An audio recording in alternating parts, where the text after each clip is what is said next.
Guys and welcome to the channel basic coding. ये हमारी एक वन शॉट वीडियो होने वाली है HTML की। आपने थंबनेल देखा होगा।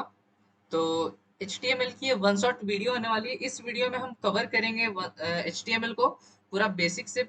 और एडवांस तो मैं नहीं कहूँगा, लेकिन क्योंकि ये वन शॉट है तो वन शॉट में पूरा जो HTML वो कवर हो भी नहीं पाएगा। तो मतलब इतना मैं आपको आइडिया दे दूंगा कि आपको एक आइडिया लग जाए, बेसिक आइडिया कि भाई HTML होता क्या है, इससे वेबसाइट में इसका काम क्या होता है। ठीक है, तो ये एक वेब डेवलपमेंट का समझ लो कि जो वेब डेवलपमेंट करना चाहते हैं उनको HTML पढ़ना है एक शॉर्ट में, या फिर कोई रिवाइज करना चाहता है HTML को, तो उनके लिए ये वीडियो बहुत इंपॉर्टेंट है। ठीक है, तो हम देख लेते हैं। पहले हम डिस्कस कर लेते हैं कि भाई ये HTML होता क्या है। तो HTML का फुल फॉर्म होता है हाइपर टेक्स्ट मार्कअप लैंग्वेज। मतलब ये एक लैंग्वेज है, लेकिन ये एक और प्रोग्रामिंग लैंग्वेजेस जैसे C++, जावा, पाइथन वगैरह जैसा ये नहीं है। ठीक है, लेकिन ये एक लैंग्वेज है जो बहुत यूजफुल रहता है एक वेबसाइट बनाने के लिए। It is a language used for creating web pages. मतलब ये भी आपके, अगर आप कोई वेबसाइट बना रहे हो, उसका अगर कोई आपको पेज बनाना है, डिजाइन करना है, तो आप HTML को यूज कर सकते हो। It gives a basic skeleton to your web page. मतलब ये एक ढांचा देता है आपके वेब पेज को। ठीक है, जैसे कि आप एक मोटरसाइकिल इमेजिन कर लो, उसमें बिना इंजन, बिना पेट्रोल के सिर्फ एक ढांचा लोहे का, तो वो HTML हो गया। और उसके अंदर फिर अगर आप इंजन वगैरह डालोगे, पेट्रोल वगैरह डालोगे, तो फिर वो सब अलग चीज हो जाते हैं। लेकिन आपको जो मेन ढांचा है वो आपका HTML आपको प्रोवाइड करता है। उसके बाद it is use to tell how to display the content of a website. मतलब HTML बताता है कि आपकी जो वेबसाइट का जो कंटेंट है वो किस प्रकार दिखने वाला है। तो अभी हम जब देखेंगे तो हम आपको बताएंगे कि भाई आप कैसे डिस्प्ले करा सकते हो अपने वेबसाइट के कंटेंट्स को। Last point, it is a platform independent language and easy to learn. मतलब ये एक प्लेटफॉर्म इंडिपेंडेंट लैंग्वेज है। इसका मतलब ये हुआ कि ये किसी भी प्लेटफॉर्म में रन कर सकता है। और ये एक बहुत ही इजी लैंग्वेज है। ठीक है, उसमें कुछ एडवांस टाइप का टॉपिक नहीं है। तो अब हम देख लेते हैं हमारे इंस्टॉलेशन को। मतलब एक विजुअल स्टूडियो कोड आता है, आईडी होता है, जिसके अंदर आप HTML कोड को लिख सकते हो। आप चाहे तो इसे नोटपैड में भी लिख सकते हो, लेकिन मैं प्रिफर करता हूँ VS कोड को। और मैं रेकमेंड भी करता हूँ आपको कि आप विजुअल स्टूडियो कोड ही यूज करें, क्योंकि उसमें बहुत सारे एमेट के एब्रिविएशन मिल जाते हैं। एमेट एब्रिविएशन क्या होता है हम आपको अभी बताते हैं। तो चलिए देख लेते हैं हमारा इंस्टॉलेशन प्रोसेस। सबसे पहले आप लोगों को HTML रन करने के लिए एक IDE की ज़रूरत पड़ेगी। तो हम यहाँ पर एक IDE होता है VS स्टूडियो कोड, वो उसके बारे में सबने सुना ही होगा, तो हम उसे ही इंस्टॉल करेंगे बिकॉज वो उसमें आपको बहुत सारा एमिट मिल जाता है प्री इंस्टॉल्ड। तो आपको कोई सा भी ब्राउज़र में आना है, VS कोड सर्च करना है। जैसे यहाँ पर मेरा जो ब्राउज़र वो क्रोम है, आप कोई सा भी यूज़ कर सकते हो। फिर यहाँ पर code.visualstudio.com वाले साइट पर चले जाना है। इसका अपना एक वेबसाइट है। फिर यहाँ पर टॉप राइट कॉर्नर में डाउनलोड का बटन है, या फिर यहाँ भी है, तो आप कहीं भी क्लिक करो। फिर एक विंडो खुलेगा यहाँ पर, और आपका जो भी डिवाइस है, जैसे आपका विंडोज़ है तो आप ये कर सकते हो, लिनक्स है तो ये, मैक है तो फिर ये। मेरा विंडोज़ है तो हम यहाँ पर क्लिक करेंगे। गेटिंग स्टार्टेड लिख रहा है और कुछ देर आपको वेट करना है। फिर यहाँ पर डाउनलोड स्टार्ट हो जाएगा, जैसा कि आप यहाँ पर देख सकते हैं। और ये कम्प्लीटली डिपेंड करता है आपके नेट के स्पीड पर, ये कितना टाइम लगेगा।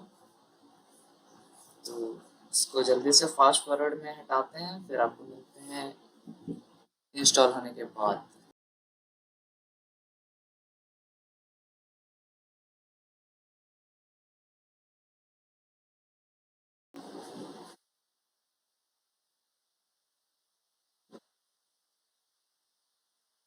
तो यहाँ पर मेरा विजुअल स्टूडियो कोड का मेरा सेटअप है वो डाउनलोड हो गया है। तो आपको यहाँ पर जस्ट क्लिक करना है, और यहाँ पर एक विंडो खुलेगा। यहाँ पर खुल चुका है। आपको एग्रीमेंट एक्सेप्ट कर लेना है। ये सब पढ़ना पढ़ो, मत पढ़ना मत पढ़ो। फिर नेक्स्ट पे क्लिक करना है, और ये सब कुछ भी चेंज मत कर देना। आप यहाँ पर नेक्स्ट पे क्लिक करो। फिर आपका जो नाम है विजुअल स्टूडियो कोड वहाँ पर कर देना, और नेक्स्ट कर दो। फिर क्रिएट अ डेस्कटॉप आइकन कर लेना शॉर्टकट, फिर नेक्स्ट कर लेना, इंस्टॉल पे क्लिक कर देना। फिर ये इंस्टॉल होने लगेगा। ठीक है, आपको कुछ देर वेट कर लेना, ये तुरंत इंस्टॉल हो जाता है।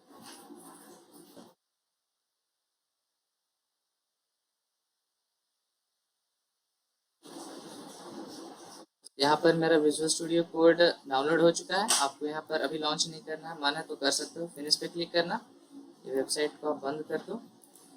फिर यहाँ पर देखो विजुअल स्टूडियो कोड आ चुका है, इस पर आप डबल क्लिक करो, ये यहाँ पर खुल जाएगा। ठीक है, आपको जैसा भी थीम रखना है रख लो। मुझे डार्क पसंद तो मैं डार्क रखता हूँ। और आपको क्या करना है, यहाँ पर आ जाना है एक्सटेंशंस वाले फोल्डर पे। यहाँ पर देखो सबसे लेफ्ट में जो सबसे बॉटम है एक्सटेंशंस दिख रहा है, उस पर क्लिक करना है। और आपको यहाँ पर एक एक्सटेंशन डाउनलोड कर लेना है जिसका नाम है लाइव सर्वर। लाइव सर्वर से होता क्या है, ये आपको जो HTML का जो भी आप कोड लिखेंगे उसको ये लाइव जाने पे मदद करता है। तो यहाँ पर मेरा लाइव सर्वर है, इसको आप इंस्टॉल पे क्लिक कर लो, तुरंत हो जाएगा। छोटा मोटा एक्सटेंशन है बस।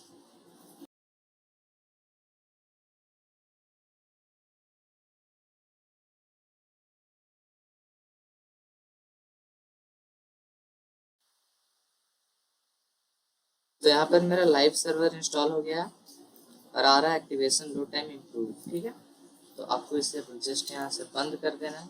और फिर अब आप क्या करना है, इसको आप मिनिमाइज कर लो, फिलहाल क्लोज ही कर दो ये विंडो को, विजुअल स्टूडियो वाले विंडो को। फिर आपको दिस पीसी में आ जाना और एक फोल्डर बना लेना है। ठीक है, जैसे मेरे यहाँ पर सी है, तो यहाँ पर हम क्या करेंगे, एक न्यू फोल्डर आपको बना लेना है और उसका आप नाम रख दो HTML। ठीक, आप कुछ भी रख सकते हो, तो हम लिख देंगे HTML ट्यूटोरियल। ट्यूटोरियल ठीक है, ऐसे सेव कर लेंगे।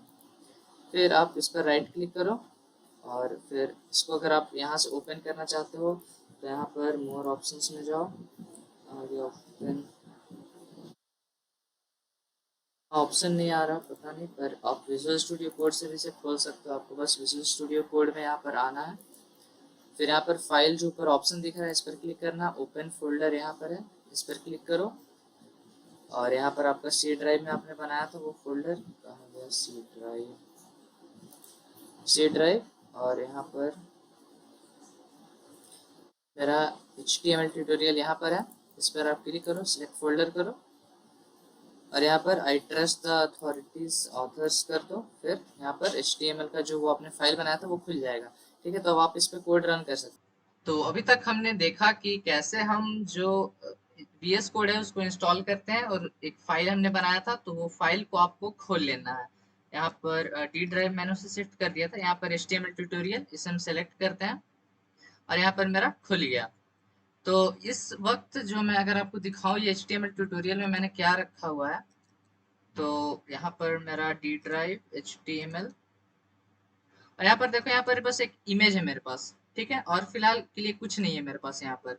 इसलिए आप यहाँ पर देखो इस फाइल के अंदर, इस जो HTML ट्यूटोरियल के अंदर सिर्फ एक nature.jpg वो इमेज का नाम है। तो आपको क्या करना है, यहाँ पर जो ये न्यू फाइल का बटन है इस पर क्लिक करना है और आप जो भी चाहोगे इसका नाम वो आप रख सकते हो। तो हम यहाँ पर लिखते हैं ट्यूटोरियल .html। आपको एक्सटेंशन इस डॉट से पहले आप जो भी नाम रखो आपको मतलब नहीं है, ठीक है, लेकिन .html रहना चाहिए, वो एक्सटेंशन होता है HTML का।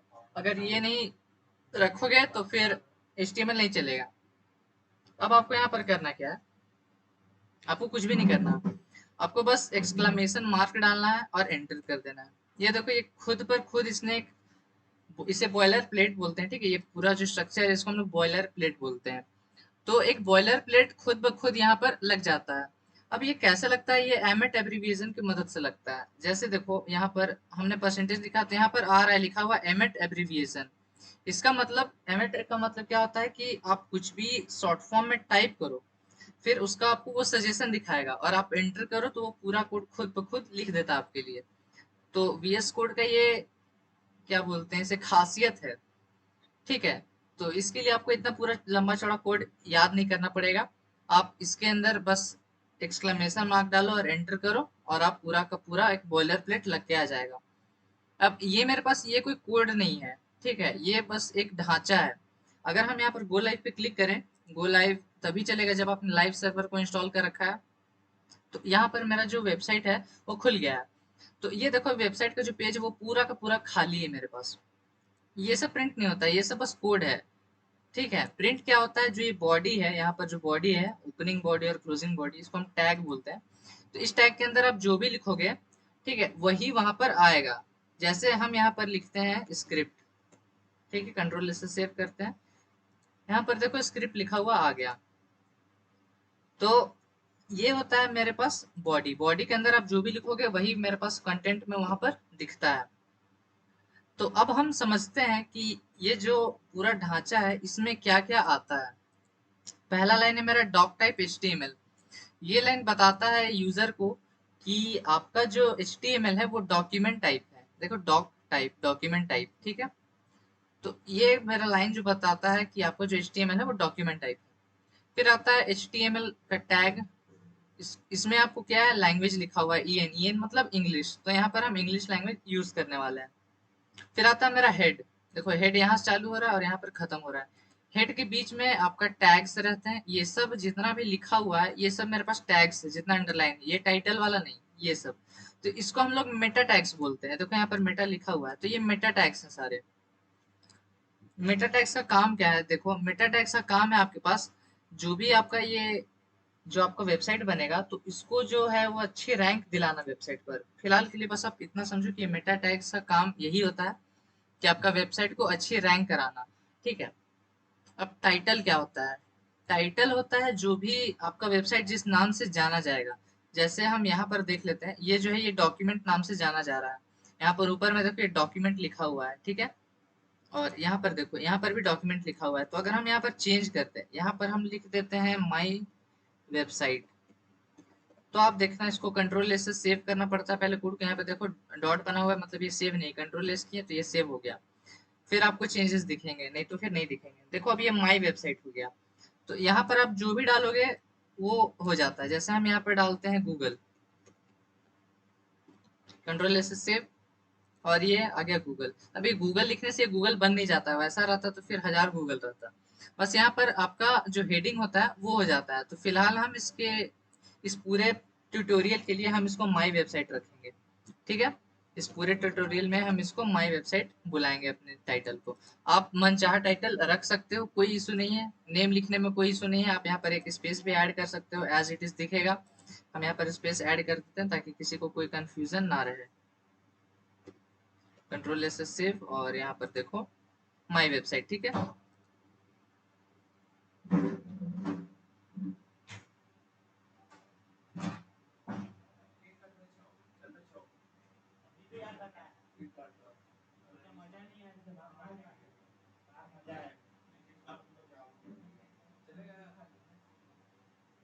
नहीं भाई,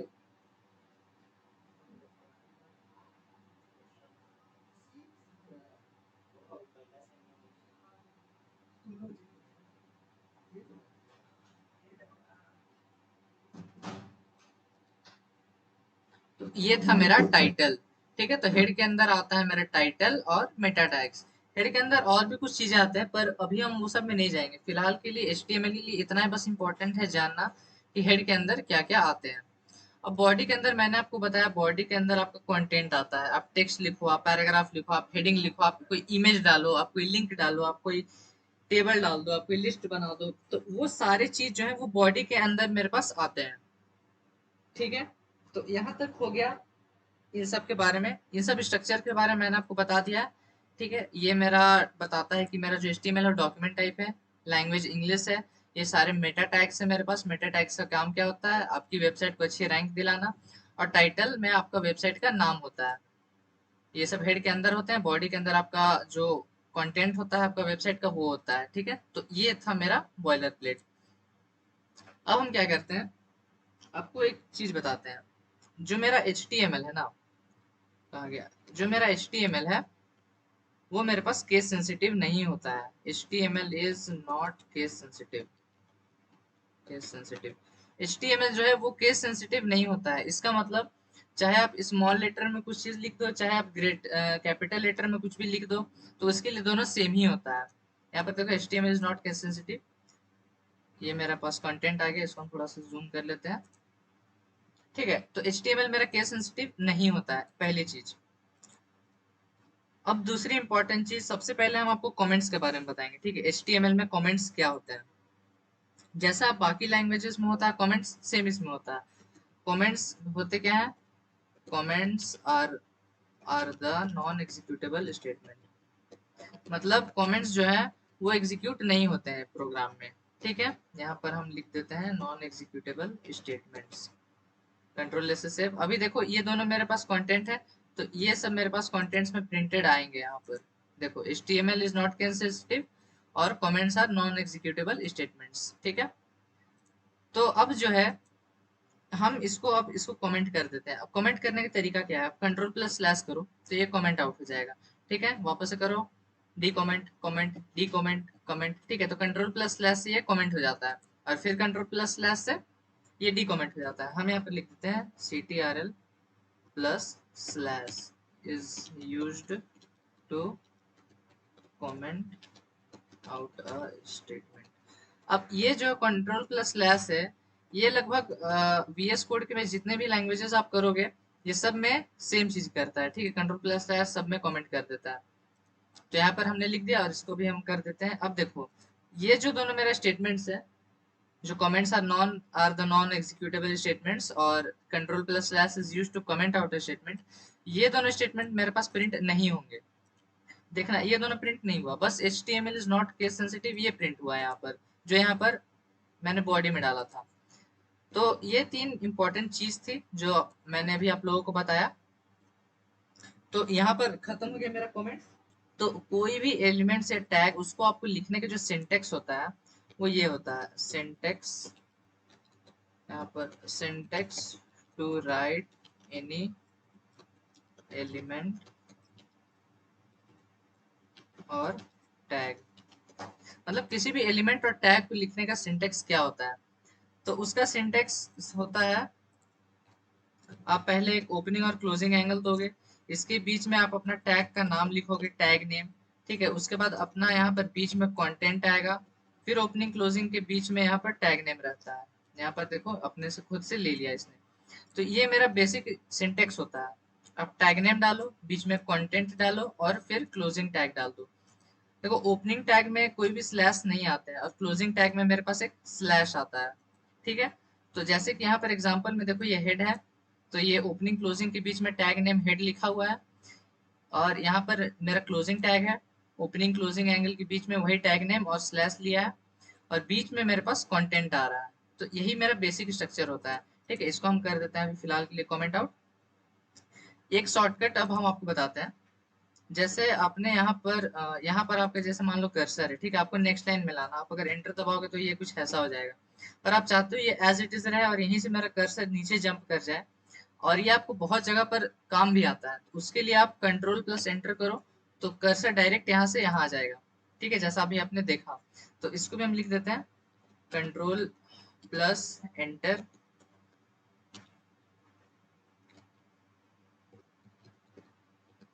चेंजेस लाइन।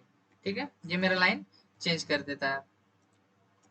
तो हमने आपको बताया टैग्स के बारे में, ठीक है, कि टैग्स होते क्या हैं, इनका काम क्या होता है।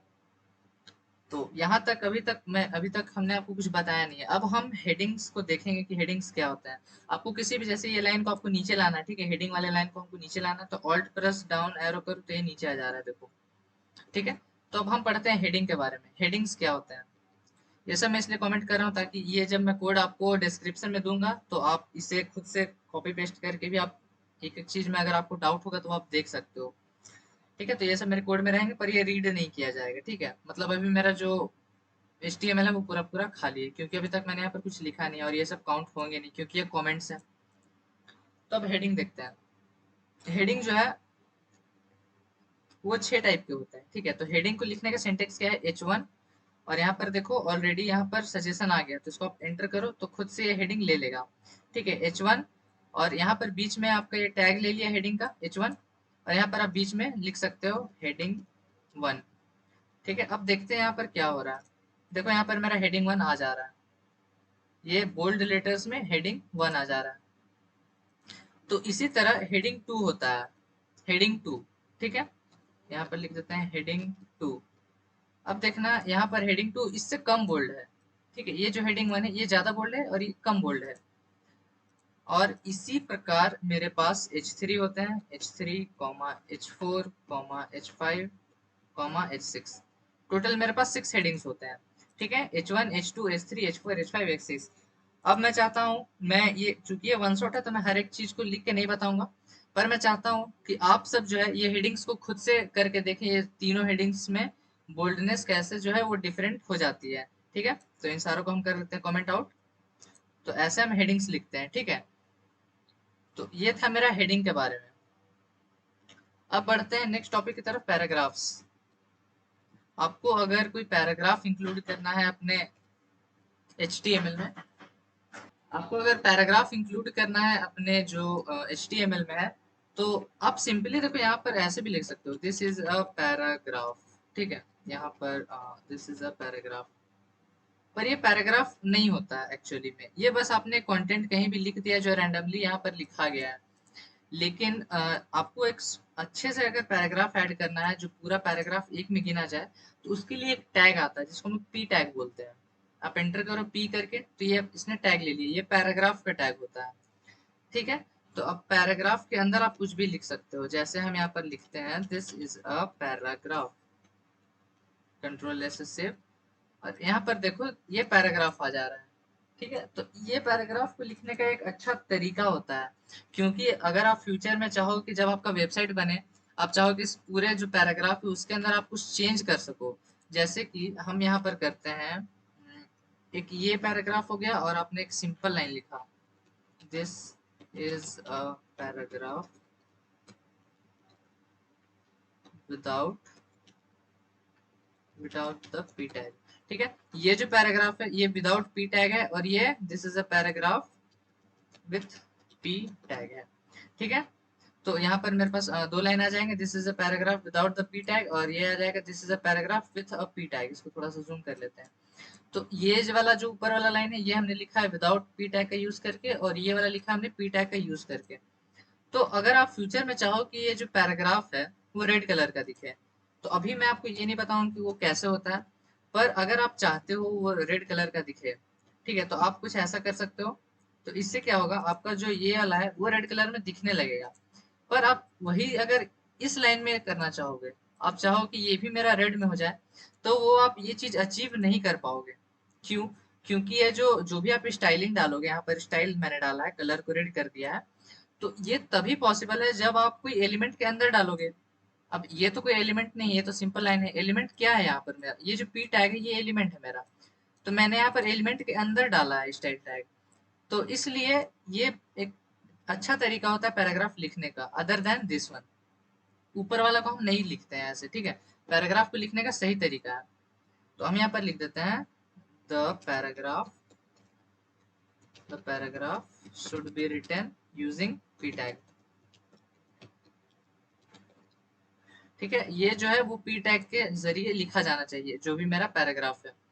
ठीक है, तो ये था मेरा पैराग्राफ्स के बारे में। अब हम बढ़ते हैं हमारे नेक्स्ट टॉपिक की तरफ, जो है बी आर। ठीक है, बी आर को हम लोग बोलते हैं लाइन ब्रेक।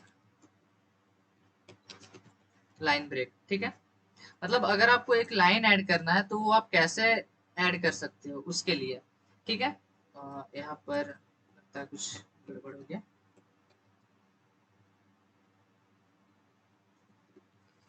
ठीक है, बी आर को हम लोग बोलते हैं लाइन ब्रेक।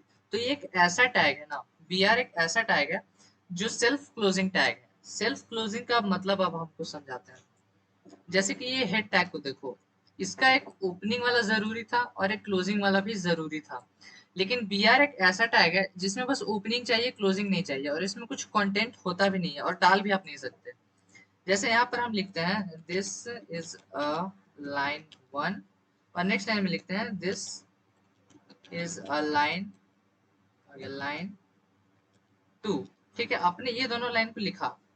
अब आपके हिसाब से यहाँ पर क्या होना चाहिए, ये पहला लाइन में प्रिंट होना चाहिए और ये दूसरा लाइन में प्रिंट होना चाहिए। तो अब हम देखते हैं क्या ऐसा हो रहा है। नहीं हो रहा भाई, ये दिस इज लाइन 1 और दिस इज लाइन 2, इसने सेम सेम लाइन में लिख दिया। पर मैं चाहता तो ये था कि ये जो लाइन 2 है वो नीचे चला है, यहाँ पर कुछ ऐसा दिखे, पर ये नहीं हो पा रहा है। तो ये जो मेरा HTML है ना, वो क्या करता है, ये जो आपने एक्स्ट्रा स्पेसेस यहाँ पर दिए हैं, इतना सारे एक्स्ट्रा स्पेसेस, उसको वो खुद से हटा देता है। तो अब अगर आप चाहो कि यहाँ पर मेरे पास लाइन ब्रेक आ जाए, एक लाइन चेंज हो जाए, तो आप डालोगे बी आर टैग। ठीक है, तो बी आर का सजेशन दिखा दिया। एमेट एब्रीविएशन देखो यहाँ पर लिख के भी आ भी रहा है। ठीक है, बी आर का एमेट एब्रीविएशन होता है ऐसे बी आर। अब एंटर करो तो यहाँ पर एक लाइन ब्रेक ऐड हो गया। अब देखो ये स्टार्टिंग टैग है, इसको क्लोजिंग टैग की जरूरत नहीं पड़ती है। अब क्यों नहीं पड़ती है इसका एक, अगर आप रटो मत इसको समझ लो आप, ये क्यों नहीं लिखा जाता है, बिकॉज जो टैग्स में ओपनिंग क्लोजिंग तभी होता है जब बीच में कुछ कंटेंट आए, ठीक है। आप कंटेंट को ही ना इंक्लोज करोगे, जैसे यहाँ पर मेरे पास बीच में कुछ कंटेंट था तभी हमने यहाँ पर इंक्लोज किया। हेडिंग के अंदर भी देखो यहाँ पर कुछ कंटेंट होता है तो हम यहाँ पर इंक्लोज करते हैं। पर बी आर तो बस एक लाइन चेंज करता है, उसके अंदर आप कंटेंट डाल नहीं सकते हो। तो वहां पर ओपनिंग और क्लोजिंग क्या क्या जरूरत, बस एक ही डालो ओपनिंग, बस खत्म। अब क्या हम देखते हैं अगला लाइन में प्रिंट हो रहा है कि नहीं, देखो हाँ भाई अब ये अच्छा दिख रहा है। यहाँ पर दिस इज अ लाइन 1 और दिस इज अ लाइन 2, ठीक है। तो ये अब नेक्स्ट लाइन में चला गया। तो ये होता है मेरा बी आर टैग। यहाँ पर हम इसको कर देते हैं कमेंट और लिख देते हैं B R tag is used to change the line.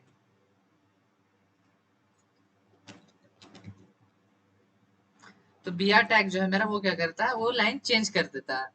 तो ये था मेरा बी आर टैग। अब हम एक नेक्स्ट टैग देखते हैं, H R tag. H R, ठीक है। हम यहाँ पर एच आर टैग क्या करता है, एड्स हॉरिजॉन्टल रूल, ठीक है। मतलब ये एक लाइन खींच देता है, हॉरिजॉन्टल रूल। ये जो एच आर है वो क्या करता है, एक हॉरिजॉन्टल लाइन खींच देता है। जैसे हम यहाँ पर लिखते हैं दिस इज अ लाइन 1 और दिस इज अ लाइन 2, ठीक है। तो अब हम क्या चाहते हैं कि ये जो दोनों के बीच में है एक लाइन खींच जाए। तो हम क्या करेंगे, इन दोनों के बीच में एक एच आर टैग लगा देंगे। देखो एच आर आगे एमिट एब्रिविएशन है एच आर का, एच आर मतलब हॉरिजॉन्टल रूल। तो इसको हम एंटर करेंगे। अब देखना है यहाँ पर क्या होगा। अब देखो इन दोनों के बीच में एक लाइन खींच गई है, यहाँ पर देखो एक पतली सी लाइन खींच गई है, ठीक है। ये मैं बहुत जूम करके दिखा रहा हूँ, पर देखो असली में ये कुछ ऐसा दिखेगा। यहाँ पर एक लाइन खींच जाएगी, ठीक है, लंबी सी। तो ये काम है मेरा हॉरिजॉन्टल रूल का, ठीक है। तो इन सारों को हम कर देते हैं कमेंट आउट। ये सब मैं नोट्स में प्रोवाइड करूंगा, ये सोर्स कोड। तो मैं चाहता हूँ कि ये सब आप देख पाए बाद में कि इसने क्या क्या किया था इस पॉइंट पर, ठीक है। तो हम यहाँ पर लिखते हैं H R tag adds a horizontal rule, horizontal rule.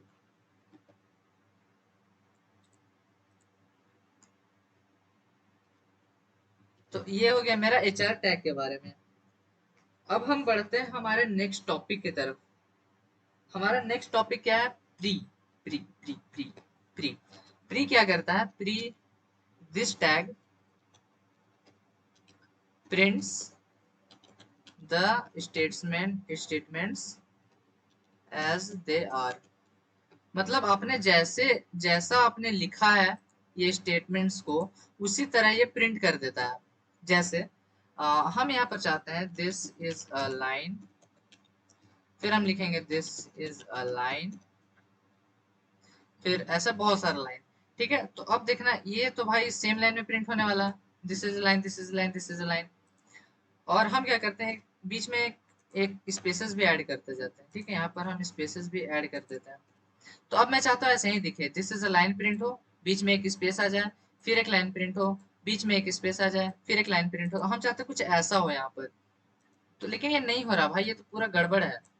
तो हम क्या करेंगे, हम इसको इंक्लूड कर देंगे with in P R tag. तो हम यहाँ पर क्या करते हैं, यहाँ पर जल्दी से एक पी आर टैग बना लेते हैं, पी आर ई टैग, ठीक है, प्री टैग। इसको हम एंटर कर लेते हैं। अब इन सारे लाइंस को हम इन सब के बीच में डाल देते हैं। तो ऑल्ट प्लस डाउन करते हैं, अंदर आ गया, ठीक है। कंट्रोल से सेव करते हैं। अब देखते हैं क्या फर्क पड़ा। देखो अब सही है, ये एक लाइन में आया, ये एक लाइन में आया, ये एक लाइन में आया, बीच में एक लाइन भी ऐड होता जा रहा है। तो ये मेरा सही दिख रहा है, ठीक है। तो जब आप चाहते हो कि ये जो आपका कंटेंट है वो एज इट इज दिखे, जैसा आपने कंटेंट में यहाँ पर बॉडी में लिख रखा है, तो उसके लिए आप प्री टैग का यूज कर सकते हो, ठीक है। और ये बहुत काम आता है जब आप कोई पोयम वगैरह लिखोगे अपने कंटेंट्स में, ठीक है। तो ये बहुत ज्यादा हेल्पफुल रहता है आपको प्री टैग्स, ठीक है। बिकॉज पोयम में आप नहीं चाहो कि सब एक ही लाइन में आ जाए। तो ये जो मेरा प्री टैग्स है वो यहाँ पर काम आता है। अब हम समझते हैं एक नेक्स्ट इंपॉर्टेंट चीज के बारे में, जिसको हम लोग बोलते हैं डिव, ठीक है, डिव। डिव का मतलब होता है डिवीजन। अब डिव जो है वो क्या करता है, this is a div. Div हम लोग इसलिए बनाते हैं ताकि अगर आप कुछ बंच ऑफ जो कलेक्शंस वो आप चाहो कि सेम मतलब कंटेनर में रहे, तो आप दिस इज अ डिव कर सकते हो। ठीक है, जैसे आपने यहाँ पर कुछ लिख दिया लंबा चौड़ा कंटेंट, तो आप चाहो कि वो सेम एक डिवीजन में आ जाए, मतलब वो सारों का एक प्रॉपर्टी रहे, तो आप एक डिव ऐड कर सकते हो। तो इसके लिए मेरा डिव काम आता है। डिव बहुत ज्यादा हेल्पफुल रहने वाला है आप लोगों के लिए। div tag is used to give a division to the elements। तो ये है मेरा div tag। अब हम बात कर लेते हैं कुछ इंपॉर्टेंट स्टाइलिंग्स के बारे में। मतलब उससे पहले हम देखते हैं लॉरेम के बारे में। लॉरेम लॉरेम टैग क्या करता है? लॉरेम एक टैग नहीं है एक्चुअली, ये एक एब्रिविएशन है। ठीक है, तो is this is used to insert random number of words. मतलब इसका मतलब ये हुआ, जैसे अगर मैं यहाँ पर लिख के आपको दिखाऊं लॉरेम, ठीक है, और यहाँ पर मैं चाहता हूँ कि मेरे पास 45 रैंडम वर्ड्स आ जाए, तो हम लिखेंगे लॉरेम 45 और एंटर कर देंगे। और ये अभी अच्छा नहीं दिख रहा है, देखो यहाँ पर ये चला गया है बहुत सारा लाइंस में। तो आप इसको अगर अच्छा से देखना चाहते हो तो शॉर्टकट है ऑल्ट प्लस जेड, तो ये देखो एक लाइन में आ गया। ठीक है, तो यहाँ देखो इसने 45 रैंडम वर्ड्स दे दिए, आपको ये सब वर्ड समझ में नहीं आने वाला है। पर ये अभी सिर्फ इसलिए कि आपको अपने कंटेंट में अभी प्रैक्टिस करने के लिए कुछ टेक्स्ट चाहिए रहे होंगे, तो आप यहाँ पर ले सकते हो। ठीक है, तो ये होता है मेरा लॉरेम। तो लॉरेम ये हो गया। अब इसको हम कर देते हैं, हटा देते हैं फिलहाल के लिए। और हम देख लेते हैं कुछ इंपॉर्टेंट स्टाइलिंग के बारे में। तो हम एक पैराग्राफ बनाते हैं और इसके अंदर हम डाल देते हैं लॉरेम, मान लो 45 ही। ठीक है, तो ये एक पैराग्राफ बन गया जो कंटेन कर रहा है 45 वर्ड्स। ठीक है, यहाँ पर हम देखते हैं 45 वर्ड्स।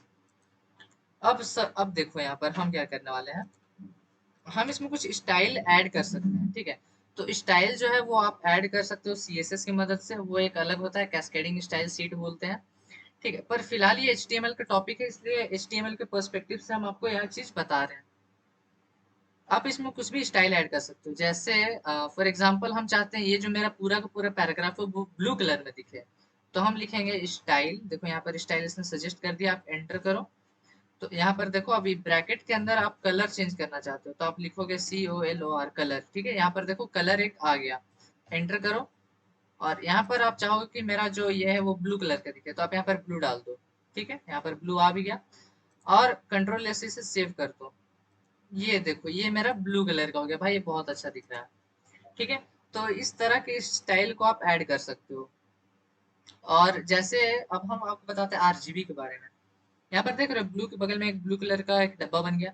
तो अगर आप इसमें अपना कर्सर लेके आओगे, देखो यहाँ पर आरजीबी नाम है, यहाँ पर कुछ खुल गया। तो आप अगर कुछ ऐसा कलर चाहते हो, खुद के हिसाब से कस्टमाइज करना चाहते हो, जैसे कुछ ऐसा ब्लू टाइप का, मतलब हल्का ब्लू टाइप का, यहाँ पर लाके उसे एंटर कर दो। तो यही कलर मेरे पास आ जाएगा। इस कलर का कुछ नाम नहीं है, कोड होता है आरजीबी कोड। ये कोड आ गया। अब हम देखते हैं, देखो इस सेम कलर में हल्का ब्लू टाइप का मेरा पूरा पैराग्राफ बन गया है।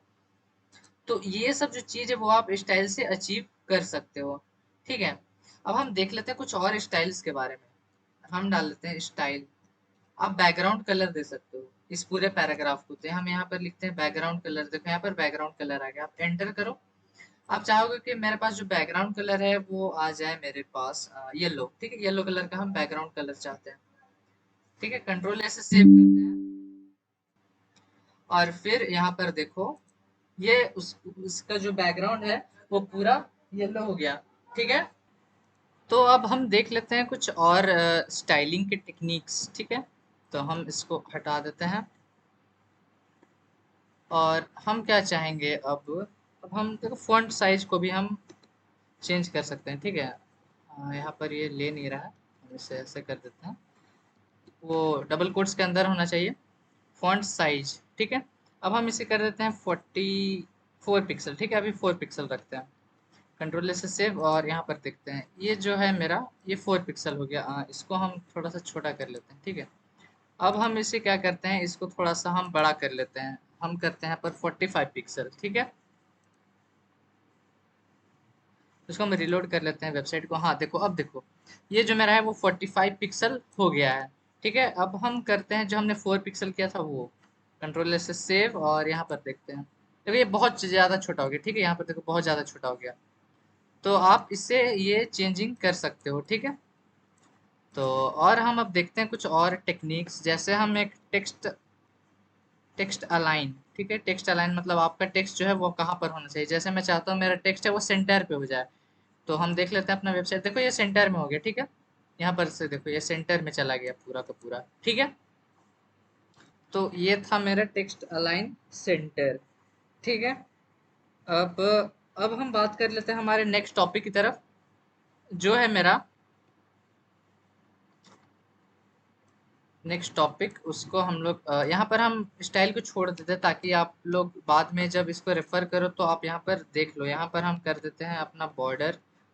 बॉर्डर को हम यहाँ पर लिख देंगे 2 पिक्सल 3 पिक्सल सॉलिड रेड, ठीक है। इसे हम सेव कर लेते हैं। अब देखो यहाँ पर इसके आजू बाजू बॉर्डर लग गया, ठीक है। तो ये है मेरा स्टाइल का टेक्निक। इसको हम कर लेते हैं कमेंट आउट, और हम बढ़ते हैं अब नेक्स्ट टॉपिक की तरफ। नेक्स्ट टॉपिक है हमारा फॉर्मेटिंग। फॉर्मेटिंग देखते हैं क्या होता है। जैसे आपने यहाँ पर एक टेक्स्ट लिखा, ठीक है।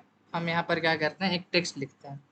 टेक्स्ट है मेरा दिस इज टेक्स्ट, ठीक है, ठीक है।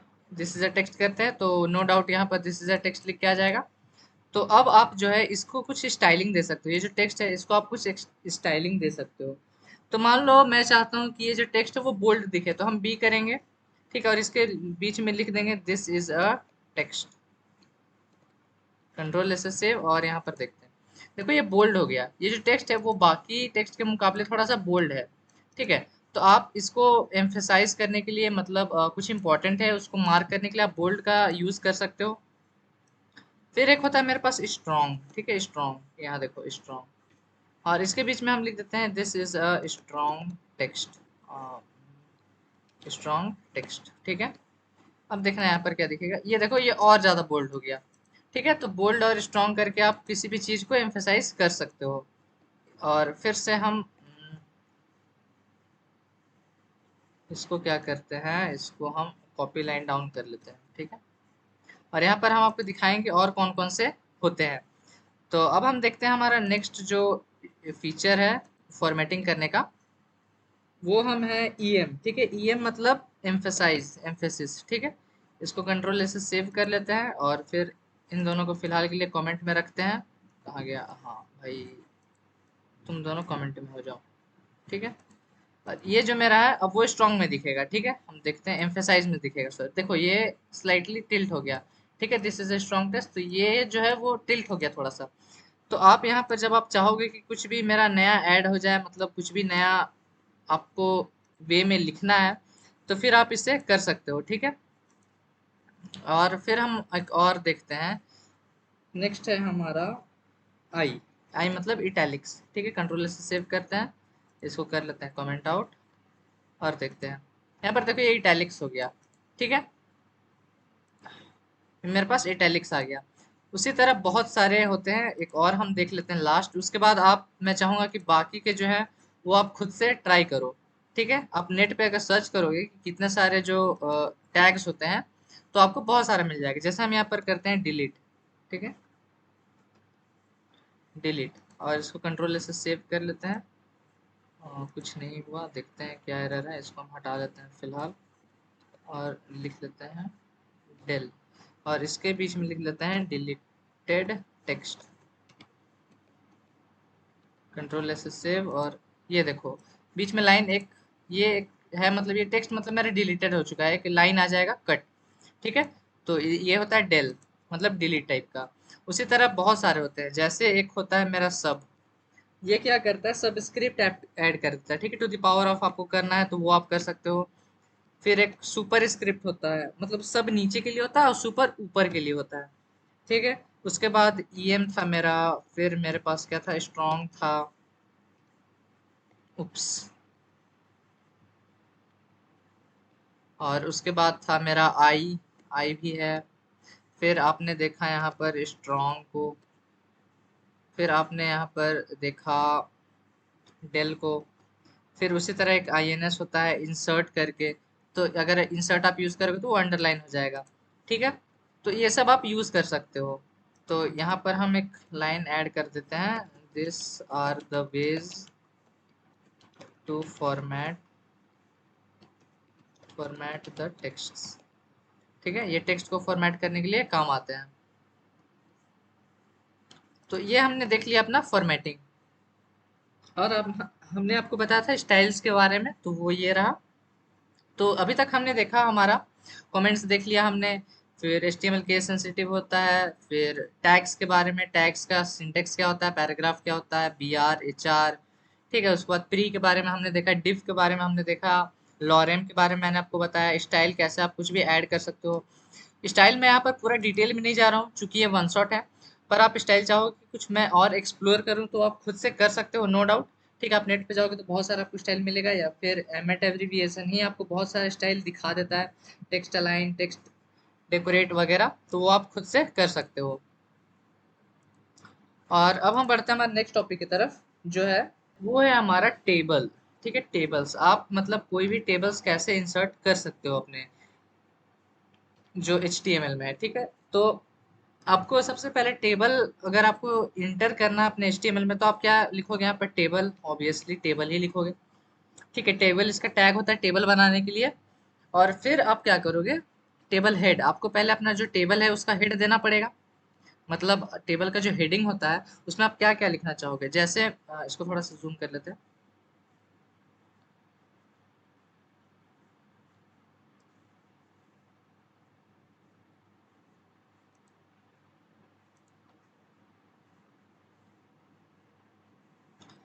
तो यहाँ पर टेबल हेड में मैं टेबल डेटा डाल देता हूँ। ठीक है, टेबल डेटा मतलब टेबल डेटा में, उससे पहले देखो ये सब चीज़ अभी आप छोड़ो, इससे पहले मैं आपको एक और चीज़ बताना चाहूँगा।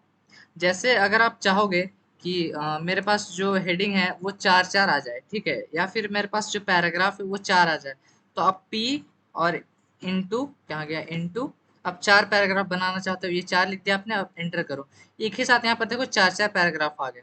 ठीक है, तो ये मेरा हम अचीव कर सकते हैं एमेट एब्रीविएशन की मदद से। अगर आप हेडिंग भी चाहोगे H3 मेरे पास तीन तीन आ जाए, तो यहाँ पर देखो H3 के तीन तीन हेडिंग्स आ गए। ठीक है, तो हम यहाँ पर लिख सकते हैं, you can get as many elements as you want using। ठीक है, और यहाँ पर एग्जांपल के तौर पर मैं आपको लिख देता हूँ ये वाला पैराग्राफ इंटू 4। ठीक है, और ये सब कैसे आया आपको पता है, P इंटू 4 करके। ठीक है, तो ये एक छोटी सी चीज़ थी जो मैं आप लोगों को बताना चाहता था पर मैं भूल गया था, कोई बात नहीं, यहाँ पर मैंने आपको बता दिया है। तो आप यूज़ करोगे टेबल टैग का ऑब्वियसली। ठीक है, उसके बाद आप डालोगे टेबल रो। ठीक है, अब टेबल रो भी होते हैं एक्चुअली तीन टाइप के, दो टाइप के, टेबल हेड और फिर उसका टेबल का जो बॉडी है वो वाला रो। तो टेबल रो में आप कौन सा सेलेक्ट करना चाहते हो, टेबल हेड। अब हम सपोज कर लो यहाँ पर तीन हेड बनाना चाहेंगे, तो हम टेबल हेड इंटू 3 करेंगे। अभी हमने यहाँ पर देखा, इस चलते मैंने यहाँ पर याद आया मुझे कि ये चीज़ बताना भाई बहुत इंपॉर्टेंट चीज़ है। तो एंटर करेंगे और यहाँ पर हम कर देते हैं अपना नेम। उसके बाद यहाँ पर सपोज कर लो हम एंटर कर देते हैं क्लास, और उसके बाद हम यहाँ पर एंटर कर देते हैं रोल नंबर। ठीक है, रोल। तो ये मेरा टेबल हेड के तौर पर आ जाएगा। अब देखते हैं क्या ये आ रहा है या नहीं, देखो नेम क्लास रोल आ गया। ठीक है, अब हम एंटर करेंगे डेटा, तो हम डालेंगे फिर से टेबल रो, और हम किस चीज़ में एंटर करना चाहते हैं, टेबल डेटा में, तो हम टी डी डालेंगे, टेबल डेटा के लिए TD। और तीन कॉलम्स थे इसलिए मैंने यहाँ पर तीन इनपुट्स लिए हैं।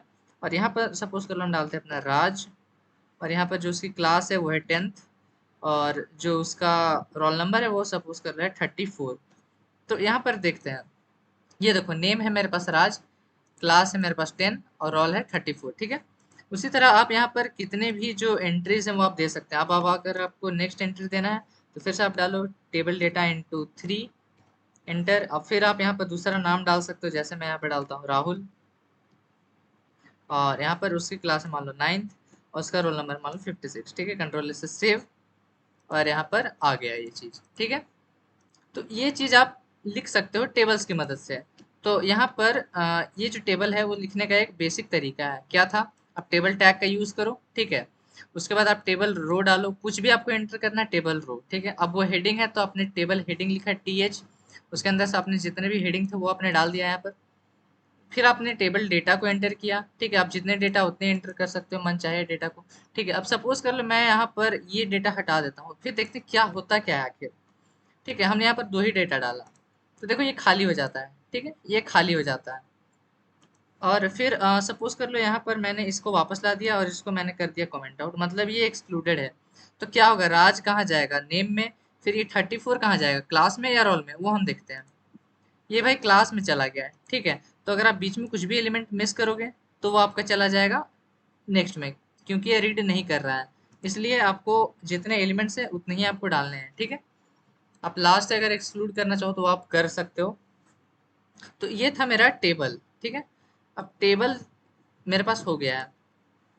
याद रखना, आप टेबल टैग यूज करते हो। Table tag is used to create a table. हो गया भाई, क्रिएट अ टेबल, ठीक है? ये टेबल क्रिएट करने के लिए यूज होता है। और फिर हम नेक्स्ट पॉइंट में लिखते हैं हमारा, उप्स, कंट्रोल एंटर। हम नेक्स्ट लाइन में लिखते हैं table row is used to write a content in a row, ठीक है?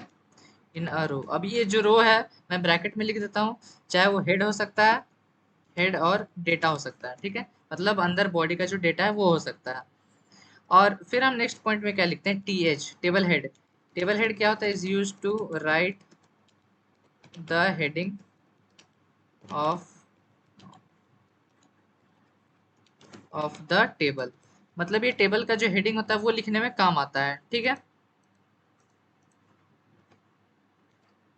अब हम लिखते हैं टेबल डेटा के बारे में, TD। ये क्या होता है? Table data is use to write the contents in the table. Contents नहीं, हम यहाँ पे डेटा लिख देते हैं। Is use to write the data, ठीक है, इन द टेबल। ये हो गया मेरा इसके बारे में। अब हम बात कर लेते हैं कि ये जो मेरा टेबल है ना, ये कहाँ गया? अच्छा, ये टेबल, इसको हम वापस से ले आते हैं अपने प्रोग्राम में। उप्स, इतने सारे जो मैं यहाँ पर कोड है, इसको हम वापस से ले आते हैं, ठीक है? ये टेबल को मैंने वापस ले आया। अब ये जो टेबल है ना वो कुछ अच्छा दिख नहीं रहा है, ठीक है? ये अच्छा दिख नहीं रहा, तो हम इसे थोड़ा अच्छा दिखाते हैं। तो हम यहाँ कहते हैं टेबल में हम स्टाइल ऐड कर देते हैं। स्टाइल हम डालते हैं बॉर्डर, ठीक है? बॉर्डर। और यहाँ पर हम बॉर्डर में क्या डाल देते हैं? बॉर्डर में हम यहाँ पर लिख देते हैं 1 पिक्सल सॉलिड ब्लैक, ठीक है? और देखते हैं यहाँ पर हो क्या रहा है आखिर। देखो ये बॉर्डर लग गया मेरे पास, ठीक है? ये पूरा बॉर्डर लग गया। अब देखो मैं चाहता हूँ यहाँ भी एक बॉर्डर लगे, यहाँ भी एक लाइन है, यहाँ भी, यहाँ भी, ठीक है? तो यही सेम चीज को हम कर लेते हैं कंट्रोल से कॉपी।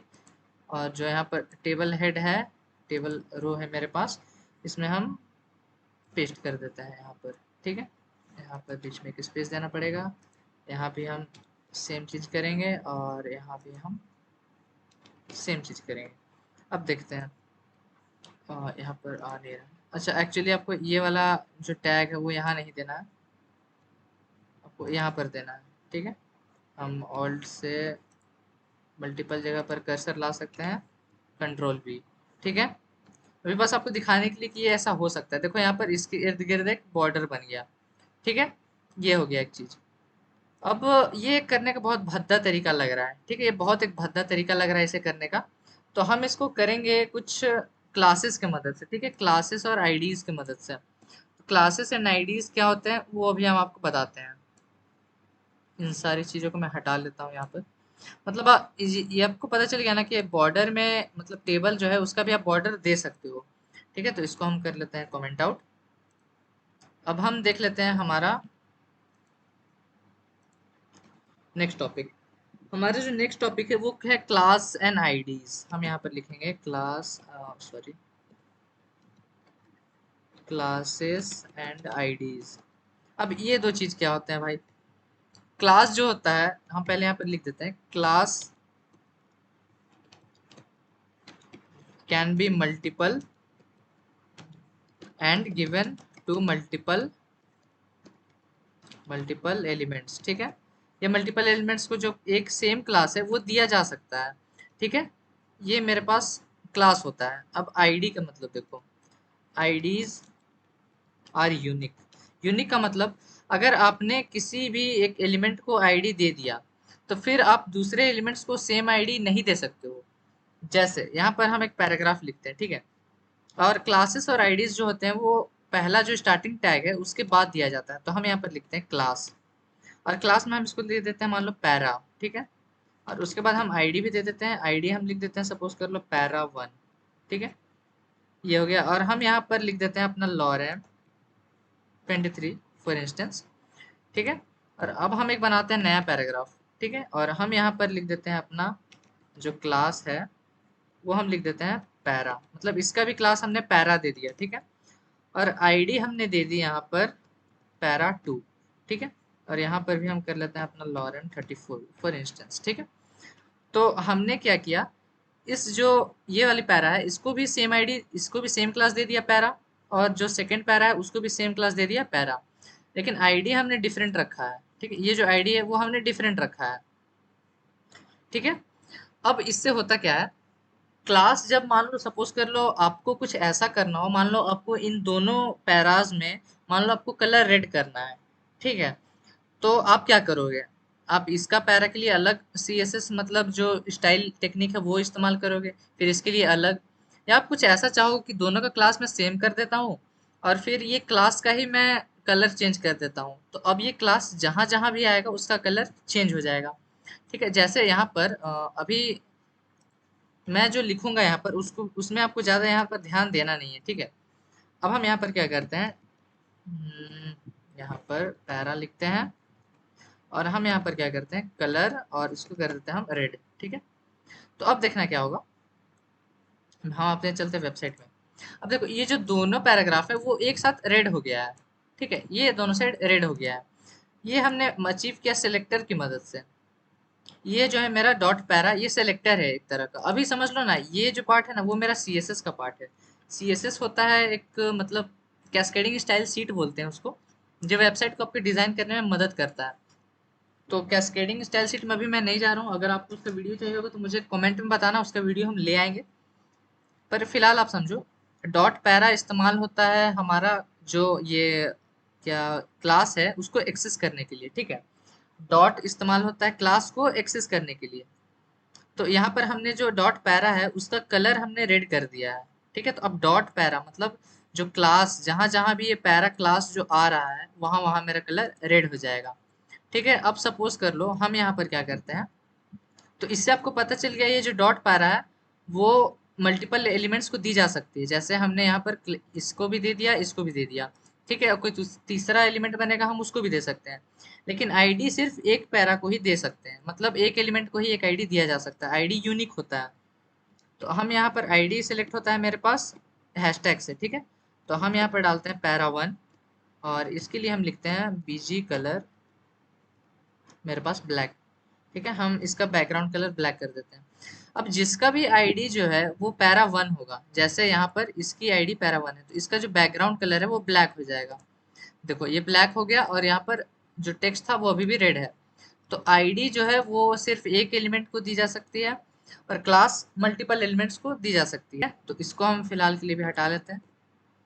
तो इससे आपको ये पता चल गया कि ये जो क्लास है और आईडीज है ये किस तरह से काम आती हैं। ठीक है, और इसको हम लिख लेते हैं classes are accessed by dot। ठीक है, मतलब आप डॉट का यूज करके क्लास को एक्सेस कर सकते हो, और IDs can be accessed using hashtag। ठीक है, ये एक चीज। तो आईडी और क्लास जो है वो क्लास जो है वो किसी भी मल्टीपल एलिमेंट्स को दी जा सकती है। क्लास सेम हो सकता है मल्टीपल एलिमेंट्स का, लेकिन आईडी हर एक एलिमेंट का डिफरेंट होना चाहिए। ठीक है, क्योंकि आप चाहोगे कि हर एक जो एलिमेंट है उसको एक यूनिक आईडी मिले रहे। ठीक है, इस चलते हम ये चीज अचीव करते हैं, मतलब करते हैं। तो ऐसे हम अपने टेबल को बना सकते हैं। ये होता है मेरा क्लास, ये होता है मेरा आईडी। अब बढ़ते हैं हमारे नेक्स्ट टॉपिक की तरफ, जो है मेरा लिस्ट। ठीक है, लिस्ट। हम आते हैं यहाँ पर लिस्ट पर। अब लिस्ट जो होता है वो क्या होता है, अगर सपोज कर लो आपको लिस्ट ऑफ कुछ आइटम्स बनाना है, ठीक है, तो आप कैसे बनाओगे। हम यहाँ पर पहले लिखते हैं, हम यहाँ पर लिखते हैं जो मेरा लिस्ट है, list are of two types. Two types कौन कौन से टू टाइप्स होते हैं भाई? Unordered list, unordered list and ordered list. मतलब एक होता है मेरे पास ऑर्डर्ड लिस्ट जो नंबरिंग में होगा, और एक होता है जिसका कोई नंबर नहीं होता है, ठीक है, वो नंबरिंग में नहीं रहता है। तो अब हम क्या करते हैं, पहले एक ऑर्डर्ड लिस्ट को बनाते हैं, अनऑर्डर्ड लिस्ट को बनाते हैं, ठीक है। तो हम लिखेंगे यू एल, ठीक है, अनऑर्डर्ड लिस्ट के लिए यू और एल, अनऑर्डर्ड और ये लिस्ट, इसको एंटर करेंगे, ठीक है। अब हम चाहते हैं इसके अंदर कुछ लिस्ट ऑफ एलिमेंट्स डालना, तो उसके लिए हम यूज करते हैं एल आई, ठीक है। और हम चाहेंगे इसके अंदर मान लो 5 एलिमेंट्स रहे, तो हम एल आई इंटू 5 कर देते हैं। और यहाँ पर हम डाल देते हैं मान लो समोसा, ठीक है। यहाँ पर हम डाल देते हैं जलेबी, और यहाँ पर हम डाल देते हैं रबड़ी, यहाँ पर हम डाल देते हैं अपना लड्डू, और यहाँ पर हम अपना डाल देते हैं रसगुल्ला, ठीक है। तो ये मान लो सपोज कर लो एक लिस्ट है। तो अब हम देखते हैं ये जो अनऑर्डर्ड लिस्ट है वो कैसे डिस्प्ले होता है। ये देखो, ये डॉट बन गया, और समोसा, जलेबी, रबड़ी, लड्डू, रसगुल्ला जो भी है वो यहाँ पर आ रहा है, ठीक है। तो अब आप ये जो पॉइंट करने वाला ये जो ये है, इसको आप चेंज भी कर सकते हो। तो आप यहाँ पर क्या कर सकते हो, यहाँ पर लिखो लिस्ट, कहाँ गया, यहाँ पर आप स्टाइल डालो, और यहाँ पर डालो लिस्ट स्टाइल टाइप। ये जो लिस्ट स्टाइल टाइप है उसको आप एंटर करो, और यहाँ पर सपोज कर लो आप डाल दे रहे हो स्क्वायर, ठीक है, स्क्वायर। अब हम देखते हैं, ये स्क्वायर बन गया, देखो यहाँ पर, इसको और थोड़ा जूम कर लेते हैं, देखो ये स्क्वायर बन गया मेरा, ठीक है। और भी बहुत सारे होते हैं, जैसे यहाँ पर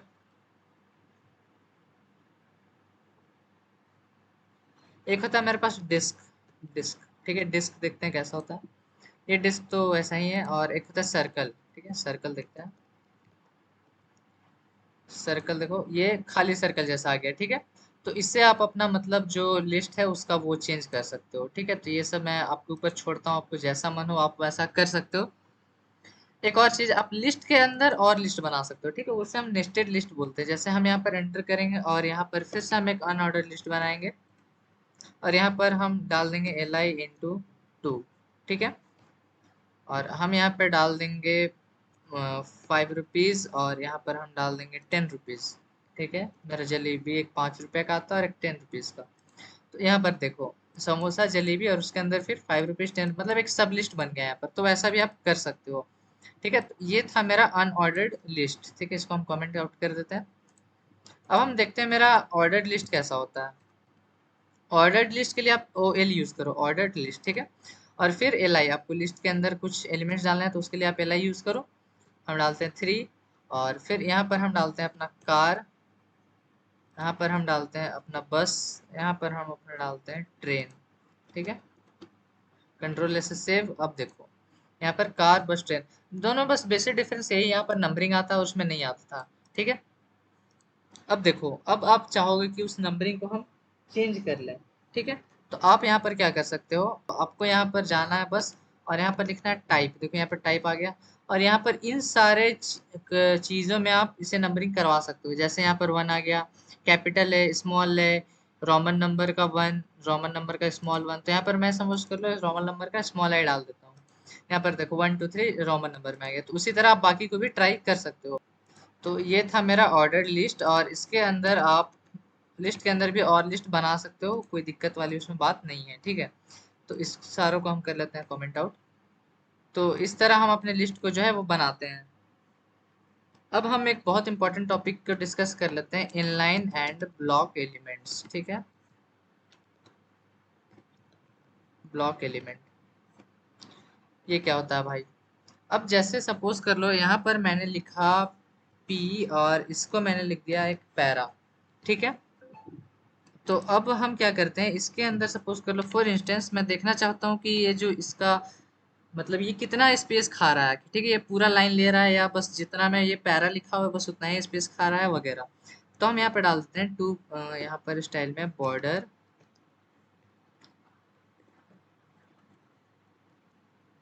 स्टाइल, यहाँ पर बॉर्डर और यहाँ पर लिख देते हैं 2 पिक्सल सॉलिड ब्लैक। ठीक है, ब्लैक नहीं करते हैं हम, यहाँ पर ब्लू कर देते हैं सपोज करो। अब यहाँ पर देखते हैं, देखो ये जो मेरा पैरा है ये पूरा का पूरा ये वाला पूरा लाइन खा रहा है मेरे पास। ठीक है, पैरा बस इतना में आ रहा है और ये पूरा लाइन खा रहा है। तो इस टाइप के जो एलिमेंट्स है उसको हम ब्लॉक एलिमेंट्स बोलते हैं। ठीक है, ये पूरा एक ब्लॉक खा जाता है। ठीक है, तो इन सारों को हम बोलते हैं ब्लॉक एलिमेंट्स। अब एक और मेरा ब्लॉक एलिमेंट्स है, वो है मेरा डिव। ठीक है, तो हम क्या करते हैं, यहाँ पे डिव अपना बना लेते हैं और डिव के अंदर हम लिखते हैं दिस इज अ डिव। ठीक है, और हम इसको कर लेते हैं सेम चीज यहाँ पर, ये वाला जो है इसको हम कर लेते हैं यहीं पर, कंट्रोल से सेव। अब देखते हैं, ये भी है जो मेरा दिस इज अ डिव, ये जो डिव है ये भी मेरा पूरा स्पेस खा रहा है। तो इन सारों को जो पूरा स्पेस खाए इन सारों को हम बोलते हैं ब्लॉक एलिमेंट्स। ठीक है, ये पूरा का पूरा ब्लॉक खा रहा है। तो इसको हम कर देते हैं कमेंट आउट और हम यहाँ पर लिख देते हैं, यहाँ पर थोड़ा सा एक लाइन ऐड कर देते हैं और यहाँ पर हम लिखते हैं P and div R block elements. ठीक है, ब्लॉक एलिमेंट, क्यों, क्योंकि ये पूरा का पूरा एक ब्लॉक खा रहा है। अब सपोज कर लो यहाँ पर अगर आप नेट पे खोजोगे कोई भी चीज ब्लॉक एलिमेंट्स, ठीक है, block element, block element in HTML। ठीक है, आप अगर नेट पे सर्च करो तो आपको बहुत सारा मतलब मिल जाता है। ठीक है, आपको सोर्स मिल जाएगा वहां पर। देखो यहाँ पर ये सारे मेरे ब्लॉक एलिमेंट्स होते हैं, address, article, aside, block code, canvas वगैरह वगैरह, ये सारा पूरा मेरे ब्लॉक एलिमेंट्स है। जो हमने प्री इस्तेमाल किया था ये भी मेरा एक ब्लॉक एलिमेंट्स था। लिस्ट जो हमने बनाया था वो भी, ऑर्डर लिस्ट, अनऑर्डर लिस्ट, ये सारे हेडिंग्स वगैरह, फॉर्म, ये सारे जो है मेरे ये ब्लॉक एलिमेंट्स में आते हैं। ठीक है, अब हम देखते हैं इनलाइन एलिमेंट्स क्या है। एक आता है मेरे पास स्पैन। ठीक है, स्पैन के बारे में मैंने अभी तक आप लोगों को नहीं बताया था। स्पैन भी एक पैराग्राफ टाइप का ही होता है। तो ये क्या करता है, दिस इज अ स्पैन, ये उतना ही जगह खाता है जितना इसे मांगा गया है। ठीक है, यहाँ पर दिस इज अ स्पैन, तो हम क्या करते हैं यहाँ पर जाते हैं, देखो दिस इज अ स्पैन। अब ये जो है इनलाइन एलिमेंट है, ये इतना पूरा यहाँ तक जगह नहीं खाएगा। कैसे, वो हम देखते हैं अभी। इसको हम पहले बॉर्डर देके देख लेते हैं कि कितना जगह खा रहा है आखिर। बॉर्डर और यहाँ पर हम डाल लेते हैं अपना वही 2 पिक्सल सॉलिड ब्लू। अब देखना है यहाँ पर, ये देखो जितना का ये लिखा हुआ है उतना ही स्पेस खा रहा है। अब हम यहाँ पर कुछ और मान लो ऐड कर देते हैं, this is a span and like this video. ठीक है, हमने ये लिख दिया, तो अब जितना लिखा हुआ होगा उतना ही ये स्पेस खाएगा। ठीक है, ये बॉर्डर किसके इर्द गिर्द है, स्पैन के, तो स्पैन मेरा जितना जगह खा रहा होगा उसके अक्रॉस ये बॉर्डर है, तो ये इतना ही जगह लेता है। तो स्पैन मेरा एक हो गया inline element. Next inline element है हमारा BR। BR भी है जो हमारा, वो भी हमारा इनलाइन एलिमेंट है, क्योंकि वो तो भाई लाइन और बचाता ही है। तो हम यहाँ पर लिख देते हैं स्पैन एंड LI नहीं BR आर इनलाइन एलिमेंट्स। ठीक है, ये सारे मेरे इनलाइन एलिमेंट्स हैं। तो ये होता है मेरा इनलाइन और ब्लॉक एलिमेंट्स, और इनलाइन एलिमेंट्स बहुत सारे होते हैं एक्चुअली। यहाँ पर देखो ये सारे मेरे इनलाइन एलिमेंट्स है, ABRI, ऑब्जेक्ट, स्मॉल, टाइम, वार, ABR, बटन। ठीक है, बिग, EM जो हम यूज करते थे, स्क्रिप्ट वगैरह, ये सारे मेरे जो है इनलाइन एलिमेंट्स है। तो इसको हम क्लोज कर देते हैं और इसको हम रिफ्रेश कर लेते हैं, फिर ये नहीं दिखाएगा। यहाँ पर कुछ छूट रहा है, अच्छा कंट्रोल से सेव, अब ये नहीं दिखाएगा। अब हम बात करते हैं एक इम्पॉर्टेंट चीज के बारे में, क्या है वो। सपोज कर लो हम यहाँ पर गूगल पे गए, ठीक है, और हमने एक नया वेबसाइट खोल लिया। ठीक है, और आप चाहते हो कि इसका जो HTML जो सोर्स है इसको आप देख सको। ठीक है, कि HTML इसके अंदर कैसा होगा, गूगल का HTML कैसा होगा। तो आप बस राइट क्लिक करो, यहाँ पर देखो व्यू पेज सोर्स है, ठीक है, तो इसको आप करो। यहाँ पर देखो इसका HTML है, डॉक टाइप HTML, ठीक है। यहाँ पर इसका पूरा यहाँ से यहाँ तक लिखा हुआ है, ये जो है ये पूरा HTML यहाँ पर लिखा हुआ है इसका, ठीक है। ये सारा मेरा HTML है, ये CSS है, ठीक है, ये स्टाइल टैग जो भी है ये मेरा CSS है। उसके बाद बॉडी में देखो ये सारी चीजें आ रही हैं, तो इसका HTML ये दिख रहा है। तो ये जो है ये बस इस पेज का है, ठीक है, इस पेज का है। तब सपोज कर लो जो हमारा वेबसाइट है हम इसका देखना चाहते हैं, तो हम वही व्यू पेज सोर्स में जाएंगे। अब देखो यहाँ पर जो भी हमने लिखा था बॉडी के अंदर, हमने जितना अभी तक पढ़ाई किया, कमेंट्स वगैरह हमने कमेंट आउट कर रखा है, लिस्ट वगैरह क्लास जो भी हमने अभी तक पढ़ा, वो सारा जो है मेरा यहाँ पर HTML में दिखता है, ठीक है। अब जरूरी नहीं कि आप ऐसा कर दो कुछ कि इसमें एडिट करके कुछ भी कर दो तो वो चेंज हो जाएगा असल में, नहीं, ये बस आपको दिखाता है, ठीक है। और ये जो है मेरा स्क्रिप्ट यहाँ से यहाँ तक ये इंक्लूडेड रहता है, ये इसी की मदद से अभी जो मेरा लाइव सर्वर है वो मेरा चल रहा है, ठीक है। तो देखो यहाँ पर लिखा हुआ है कमेंट में, code injected by live server, ठीक है। लाइव सर्वर जो आपने इंस्टॉल किया था वो यही काम करता है, आपके जो कोड है उसमें ये सब एक्स्ट्रा से ऐड कर देता है ताकि ये आपका होस्ट हो सके वेबसाइट पर। फिलहाल आप ये देखो कि जो भी हमने लिखा था वो हम इसे देख सकते हैं, ठीक है। और उसके बाद हम एक और इंटरेस्टिंग चीज कर सकते हैं, जैसे हमने यहाँ पर पैराग्राफ बनाया और यहाँ पर हमने लिख दिया लॉरेम 34, एंटर किया, और इसको हम मान लो स्टाइल दे देते हैं, स्टाइल, और इसको हम बीजी कलर बैकग्राउंड कलर दे देते हैं। कौन सा कलर दे, हम यहाँ पर एक्वा मरीन दे देते हैं, एक्वा मरीन, ठीक है। और हम चाहते हैं यहाँ पर जो मेरा बॉर्डर है वो भी दिखे। बॉर्डर हम क्या कर देते हैं, बॉर्डर को भी हम कर देते हैं 2 पिक्सल सॉलिड एक्वामरीन, QUMAR, ठीक है, ये हमने दे दिया। और साथ ही साथ हम क्या करते हैं यहाँ पर बॉर्डर रेडियस, यहाँ पर बॉर्डर रेडियस, और यहाँ पर हम कर देते हैं 4 पिक्सल, ठीक है। हमने ये कर दिया और इसे सेव करते हैं और हम देखते हैं कैसा दिख रहा है आखिर। देखो ये कुछ ऐसा दिख रहा है, ठीक है। और अगर आप चाहो कि यहीं पर हम इसे एडिट कर दें, ठीक है, मतलब आपको HTML में जाना ना पड़े, यहीं पर अगर आप चाहो कि ये जो कर्व है यहाँ पर जो बॉर्डर रेडियस का ये जो कर्व है ये थोड़ा सा और दिखे, ठीक है, तो आप बार बार ये नहीं कर सकते हो कि आप यहाँ पर जाओ फिर इसको 5 करो फिर सेव करो फिर से अपने वेबसाइट में आके देखो हाँ थोड़ा सा बढ़ा। तो उससे करने का एक बेटर तरीका है, आप राइट क्लिक करो, इंस्पेक्ट पे जाओ, यहाँ पर सबसे नीचे इंस्पेक्ट है वहां पर जाओ, और ये जो आपने लिख रखा है इसको आप सेलेक्ट करो यहाँ से, ठीक है। तो आपने देखो यहाँ पर जो भी आपने लिखा था, बैकग्राउंड कलर आपने एक्वामरीन दिया था, बॉर्डर 2 पिक्सल सॉलिड एक्वामरीन, फिर बॉर्डर रेडियस आपने 5 पिक्सल करा था। तो आप क्या करो, इस जो बॉर्डर रेडियस है उसे यहीं पर आप बढ़ा के देख सकते हो, ठीक है। यहाँ पर हम देखो यहाँ पर ज्यादा ही गोल हो गया, ठीक है, इससे ज्यादा गोल नहीं होगा। और फिर आप इसके हिसाब से मतलब देखो यहाँ पर चेंज भी हो रहा है, यहाँ पर स्क्रीन पे ध्यान देना, यहाँ पर चेंज भी हो रहा है, ठीक है। तो आपको लगता है जैसे मेरा हाँ यहाँ पर 10 पिक्सल मेरा सही लग रहा है, तो आप क्या करो विजुअल स्टूडियो कोड में जाओ और यहाँ पर डायरेक्ट 10 पिक्सल कर दो, ठीक है। तो ये जो है यहाँ पर आप जाके एडिट कर दो और फिर ये मेरा असली में भी उतना ही हो जाएगा, ठीक है। और आप यहाँ से कुछ चेंज भी कर सकते हो, जैसे आपने यहाँ पर इसको सेलेक्ट किया, फिर ये जो है आप इसको एडिट कर सकते हो टेक्स्ट वगैरह को, ठीक है। तो अभी वो सब CSS का पार्ट है, जब CSS का वीडियो हम बनाएंगे तो हम उसे डिटेल में देखेंगे, पर आप ये समझ गए कि ये चीज एक होता है। अब हमने बहुत सारी चीजें कवर कर ली हैं, अब हम बढ़ते हैं एक इम्पोर्टेंट टॉपिक की तरफ जिसको हम लोग बोलते हैं सिमेंटिक टैग्स, ठीक है। सिमेंटिक टैग्स, सिमेंटिक टैग्स क्या होते हैं, सपोज कर लो आपने लिखा था यहाँ पर हम लिखना चाहते हैं पैराग्राफ में पैरा इज, पैरा नहीं, यहाँ पर हम स्पैन, स्पैन दे लेते हैं, ठीक है। हम यहाँ पर करते हैं स्पैन और यहाँ पर लिखते हैं span is, span is written using span, ठीक है। और ये हम चाहते हैं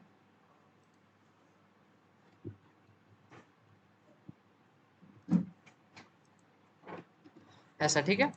तो मैं चाहता हूँ मेरा टेक्स्ट ऐसा दिखे, span is written using span. तो देखते हैं ये कि हो रहा है या नहीं। देखो नहीं लिखा है, स्पैन नहीं लिखा गया है यहाँ पर। मैं चाहता हूँ वो भाई आ जाए। तो ये कैसे आएगा, ठीक है। तो ये एज अ कोड ट्रीट कर रहा है, ठीक है। ये ग्रेटर देन और लेस देन वाला साइन को एज अ कोड ये ट्रीट कर रहा है। तो इसी प्रॉब्लम को हम अवॉइड करने के लिए सिमेंटिक टैग्स का यूज करते हैं।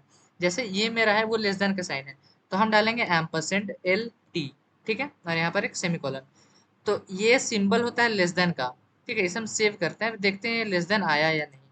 लेस देन स्पैन आ गया यहाँ पर, ठीक है। तो इसको भी हम ग्रेटर देन को भी उसी तरह हम लिख सकते हैं, एम्परसेंड कहा गया, एम्परसेंड जी टी और एक सेमीकोलन, ठीक है। तो ये होता है मेरा सिमेंटिक टैग्स। तो इससे क्या होगा, लेस देन का साइन आ जाएगा, इससे ग्रेटर देन का, और बीच में एक स्पैन है ही। तो यहाँ पर देखो आ जा रहा है, span is written using span, ऐसा टाइप का, ठीक है। तो ये होता है मेरा सिमेंटिक टैग्स। इसी के साथ साथ बहुत सारे सिमेंटिक टैग्स आते हैं, ठीक है। जैसे कि यहाँ पर आप चाहोगे कि मेरा एम्परसेंड प्रिंट हो, तो यहाँ पर आप डालोगे AMP, ठीक है। यहाँ पर देखो सजेशन दिखा दिया, आपने डाला, कंट्रोल से सेव किया। अब देखो यहाँ पर एम्परसेंड आ गया, ठीक है। उसी तरह बहुत सारे होते हैं। तो आप नेट पर सर्च करना, आपको बहुत सारे सिमेंटिक टैग्स मिल जाएंगे। तो अभी मैं इन सब के बारे में डिटेल में नहीं बनाऊंगा कुछ भी। तो आप समझ गए कि ये सब होता है, ठीक है। और अब हम बढ़ते हैं हमारे नेक्स्ट टॉपिक की तरफ, HTML सिंबल्स। मान लो आप HTML में कोई भी सिंबल्स डालना चाहते हो, तो आप कैसे डाल सकते हो। यहाँ पर सपोज कर लो आप लोग को पार्शियल डिफरेंशिएशन का जो साइन होता है वो आपको डालना है, ठीक है। तो कीबोर्ड में ऐसा कोई भी साइन नहीं है जो पार्शियल डिफरेंशिएशन का साइन से मैच करे। तो हम क्या करेंगे, हम यहाँ पर डालेंगे सेम तरह से एम्परसेंड और पार्ट। ये होता है पार्शियल डिफरेंशिएशन का साइन के लिए। अब देखो यहाँ पर पार्शियल डिफरेंशिएशन का जो साइन है वो आ गया। ये सिंबल आपके कीबोर्ड में नहीं मिलेगा। तो ये आप इसकी मदद से कर सकते हो, ठीक है।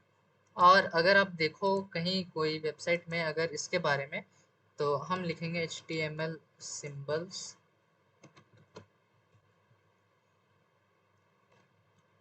इसको कर लेते हैं सर्च, और यहाँ पर देखते हैं।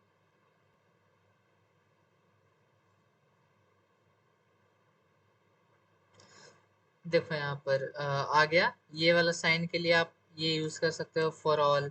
पार्ट के लिए मैंने पार्ट यूज किया था, एग्जिस्ट के लिए ये उल्टा करके हो जाएगा, एम्प्टी के लिए नल के लिए ये हो जाएगा, ठीक है। सम के लिए ये हो जाएगा, एंड सम। तो ये सब आप किसी भी वेबसाइट में सर्च करोगे तो आपको दिखा देगा।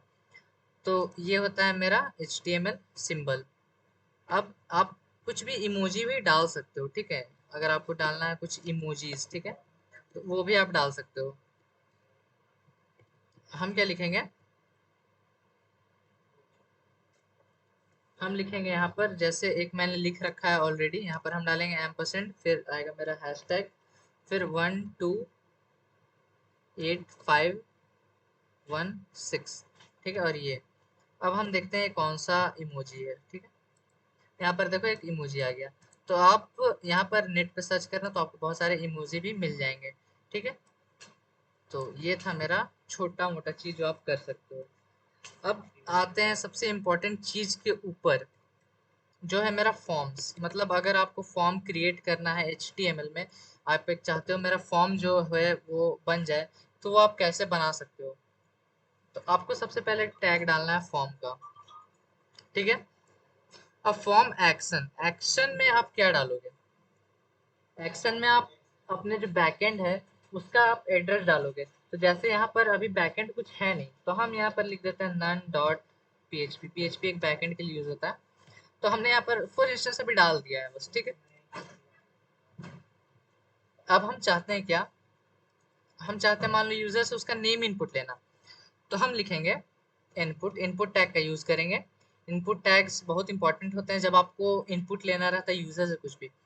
तो इनपुट टैग में देखो बटन आते हैं, चेक बॉक्स आता है, डेट टाइम, ईमेल, ईमेल भी आप ले सकते हो, ठीक है। तो हम डालेंगे इनपुट और एंटर करेंगे। टाइप अभी टेक्स्ट है, ठीक है, आपको टेक्स्ट एज ए इनपुट लेना है। और फिर हम यहाँ पर डाल देंगे कंट्रोल से सेव, ठीक है। और हम यहाँ पर जाएंगे, देखो एक टेक्स्ट बॉक्स आ गया, ठीक है। आप अपना नाम यहाँ पर लिख सकते हो, कुछ भी आप चाहो तो वो लिख सकते हो, ठीक है। अब ये जो आ गया ये तो भाई ठीक है चलो, पर यहाँ पर लिखना क्या है वो तो हमें बताया ही नहीं गया। तो उसके लिए हम यूज करते हैं लेबल टैग का, लेबल, ठीक है। लेबल 4 हम डालेंगे यहाँ पर नेम, ठीक है। और साथ ही साथ हम यहाँ पर आईडी डाल देंगे, ID is equal to name, ठीक है। और यहाँ पर हम लेबल में डाल देंगे अपना नेम, कंट्रोल से सेव। अब हम देखते हैं मेरा वेबसाइट में क्या अंतर पड़ रहा है। देखो नेम, तो आप नेम में फिर अपना डाल सकते हो कुछ भी, ठीक है। तो ये इस तरह से यूज करके आप एक फॉर्म बना सकते हो। यहाँ पर आपने लेवल डाल दिया, आप यहाँ पर कुछ एक्स्ट्रा चीजें भी डाल सकते थे, जैसे यहाँ पर आपने नेम डाल सकता था। नेम यहाँ पर क्या डालता, माई नेम, ठीक है। अब नेम से क्या होता है, आपका जो पीएचपी है वो इस लेबल को इसी नेम से जानेगा, ठीक है, माई नेम से ही इसे पहचानेगा। तो आप ये सब एक्स्ट्रा चीज कर सकते हो, पर वो सब चीज में अभी मैं नहीं जा रहा हूँ, ठीक है। और अगर आपको लग रहा है ये लिखने का बहुत एक हेक्टिक तरीका है, तो इससे भी एक इजी तरीका है, पर उससे पहले एक चीज, यहाँ पर देखो इनपुट में आईडी जो मैंने नेम रखा है, फोर, सेम चीज मैंने फोर में डाला है। तो आपको याद रखना है जो लेबल में फोर में आपने रखा है, आईडी को भी सेम रखना है, ताकि यही एक चीज है फोर और आईडी जो दोनों को लिंक करके रखता है, ठीक है। तो अब हम देखते हैं इससे भी एक इजी तरीका इनपुट लेने का। हम लिखेंगे नेम और एक ये डाल देंगे, फिर अपना इनपुट टैग लगाएंगे। उप्स, यहाँ पर कुछ एरर हो गया। हम डालेंगे अपना इनपुट टैग, और इसमें हम नेम में हम लिख लेंगे इसका माई नेम, ये हमको एंटर कराना है, और आईडी इसका दे देंगे नेम, ठीक है। और यहाँ पर हम क्या करेंगे, नेम और ये, ठीक है। अब देखना है यहाँ पर होगा क्या, कंट्रोल से सेव करते हैं। ये देखो नेम और यहाँ पर आ गया ऑलरेडी, ठीक है। तो ये आप कर सकते हो, और उसी के साथ साथ आप यहाँ पर कुछ और भी चीज बना सकते हो, जैसे कि हम चाहते हैं यहाँ पर मेरे पास इनपुट आ जाए ईमेल, ठीक है। अब हम चाहते हैं मेरे पास इनपुट ईमेल आ जाए, तो नेम में हमने कर दिया माई ईमेल, ठीक है, और आईडी में हमने डाल दिया ईमेल, ठीक है। ये ईमेल आईडी का और ये टाइप दोनों डिफरेंट है, ये टाइप डिटरमाइन करता है आपका इनपुट जो है वो किस टाइप का होगा, और आईडी तो भाई नाम होता है। तो हम यहाँ पे डाल देते हैं ईमेल आईडी, सेव करते हैं। यहाँ पर देखो ईमेल आईडी, अब हो क्या रहा है, यहाँ पर दोनों सेम लाइन में आ रहा है, मैं चाहता हूँ दोनों अलग अलग लाइन में आए। तो हम यहाँ पर एक बी आर टैग ऐड कर देते हैं, ठीक है। अब देखते हैं, हाँ देखो अब ये नेक्स्ट लाइन में चला गया, पर यहाँ पर हुआ क्या, यहाँ पर एक दोनों सेट गया है, तो हम चाहते हैं दोनों अलग अलग हो जाए। तो हम क्या करेंगे, इसको भी बी आर में दे देंगे, यहाँ पर एक और लाइन दे देंगे। तो देखो अब ये थोड़ा दूर दूर हो गया, अब अच्छा दिख रहा है, ठीक है। तो अब हम क्या करते हैं, अब हम कुछ और भी चीज़ एंटर कर लेते हैं, जैसे हम करेंगे डेट ऑफ बर्थ, ठीक है, डी ओ बी, और यहाँ पर हम करेंगे इनपुट और डेट टाइम, ठीक है। और यहाँ पर हम लिखेंगे डी ओ बी, और नेम में हम लिखेंगे डेट ऑफ बर्थ, ठीक है। कंट्रोल से सेव करते हैं और देखते हैं यहाँ पर डेट ऑफ बर्थ आ गया। आप यहाँ पर आप डेट इनपुट कर सकते हो। और यहाँ पर लाइन ब्रेक ऐड कर देते हैं, फिर से यहाँ पर लाइन ब्रेक। अब देखो ये जो है वो एक बहुत मतलब भद्दा सा तरीका है, ठीक है, करने का। यहाँ पर देखो ईमेल आईडी सजेस्ट कर रहा है, ठीक है। तो अब देखो यहाँ पर ये कुछ अच्छा नहीं लग रहा है। हम क्या करते हैं, इन सारों को यहाँ पर हम क्या करते हैं, div का एक क्लास बना लेते हैं। div का इम्पोर्टेंस अब आपको पता चलेगा। ये जो नेम है इसको हम कर देते हैं div के अंदर, ठीक है। ये जो है आ गया भाई, ये जो है चला जा ऊपर, ठीक है। ये हमने कर दिया। अब देखते हैं इसका क्या इफेक्ट पड़ा इस पर। इस पर कुछ इफेक्ट नहीं पड़ा। अब हम इसको भी हटाते हैं, कहाँ गया, हाँ, ठीक है। और इन सारों को मैं हटा लेता हूँ यहाँ पर से, और यहाँ पर मैं div क्लास लगाता हूँ दूसरा, और इसको भी हम हटा लेते हैं, और यहाँ पर भी हम एक div क्लास बना लेते हैं। और यहाँ पर हम ये जो है इसको हम कंट्रोल सी से कॉपी और यहाँ पर पेस्ट कर लेते हैं, यहाँ भी पेस्ट कर लेते हैं। इसको थोड़ा सा फॉर्मेट कर लेते हैं। अब यहाँ पर हम डालेंगे, क्या डाला था हमने यहाँ पर, ईमेल, ठीक है, ईमेल डाला था हमने। और यहाँ टाइप में हम कर लेते हैं ईमेल, और यहाँ पर हम डाल देते हैं माई ईमेल।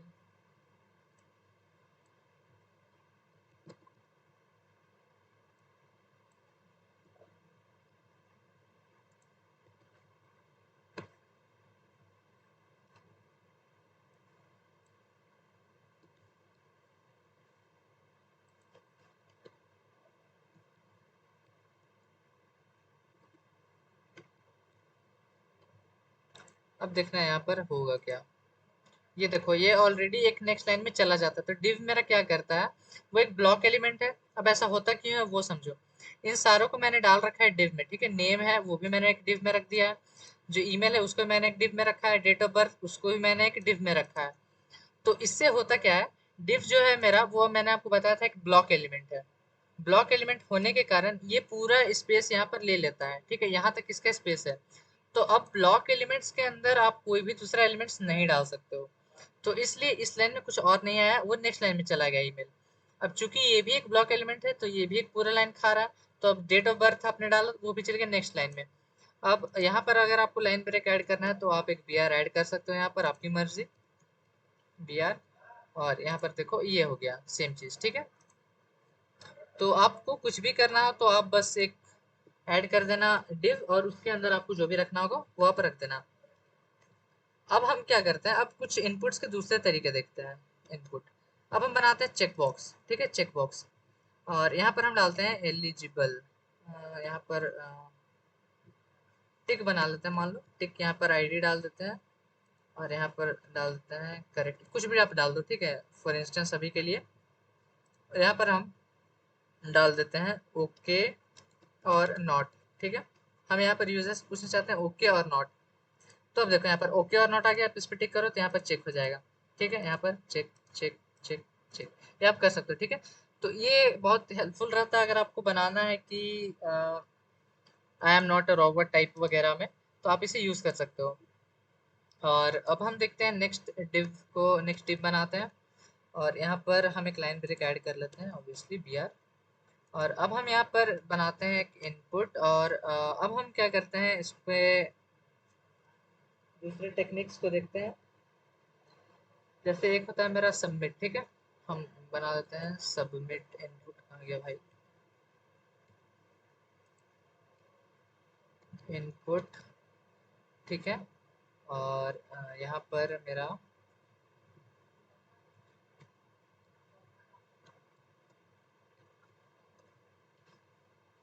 ठीक है, टाइप को हम कर लेते हैं सबमिट, ठीक है। और क्लास नहीं, यहाँ पर हम वैल्यू डाल देते हैं, वैल्यू, और इसमें हम लिख देते हैं सबमिट नाउ, ठीक है। Control S save. अब देखना है यहाँ पर एक सबमिट नाउ का बटन आ गया, आप इस पर क्लिक करोगे तो ये सबमिट हो जाएगा। अब यहाँ पर चूंकि मेरा बैकएंड कुछ है नहीं, इसलिए can not get none dot PHP, तो इसको हम अभी हटा देते हैं। तो ये मेरा सबमिट का बटन बन गया, ठीक है। अब एक होता है ऑप्शन के लिए, ठीक है। तो हम बनाते हैं div select, कहाँ गया सेलेक्ट, ठीक है। और यहाँ पर हम इसका नेम दे देते हैं, सपोज कर लो हम दे देते हैं क्या दे दें इसको, बाइक दे देते हैं सपोज कर लो, ठीक है। और आईडी में हम इसको दे देते हैं मोटरसाइकिल, ये हमने दे दिया। अब हम क्या करते हैं, अब ऑप्शन बनाते हैं। ऑप्शन, वैल्यू हमने इसका दे दिया, सपोज कर लो हीरो होंडा, हीरो दे देते हैं।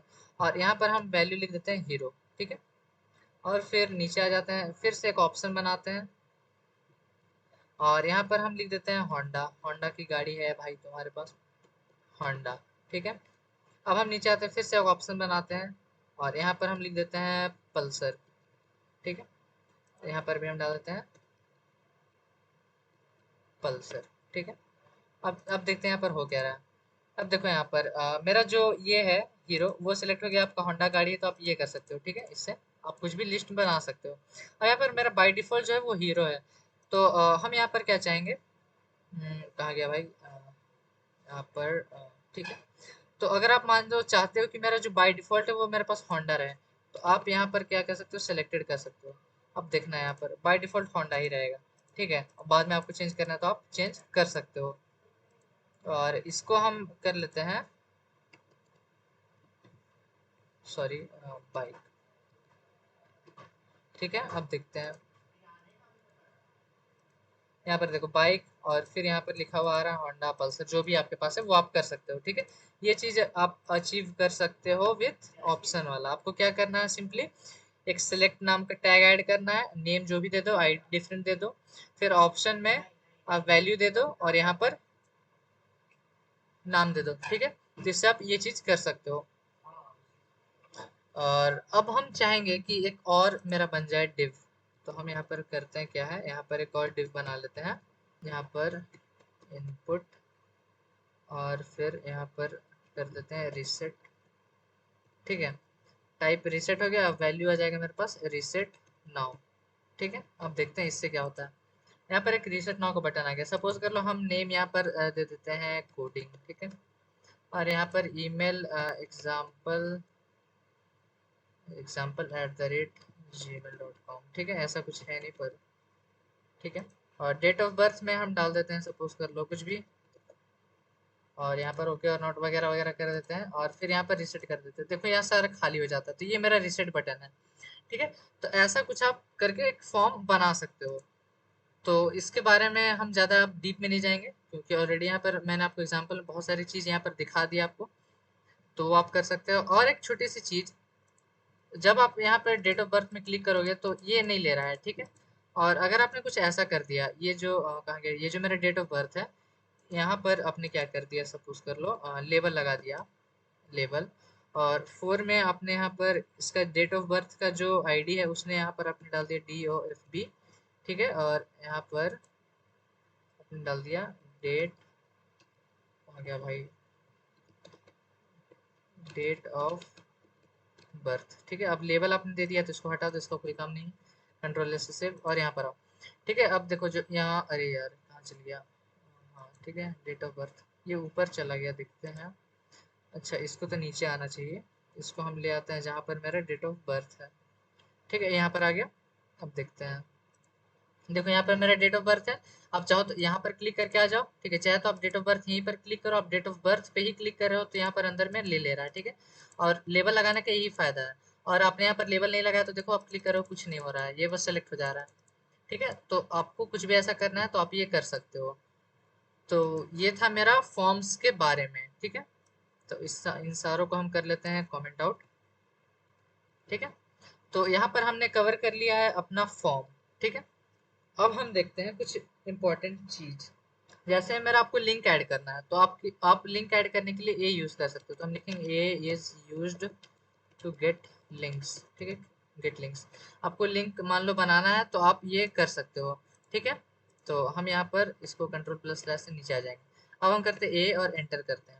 एच में क्या आपको डालना रहता है, सपोज कर लो आप एक ऐसा लिंक चाहते हो जिस पर आप क्लिक करो तो आप गूगल की वेबसाइट पे चले जाओ।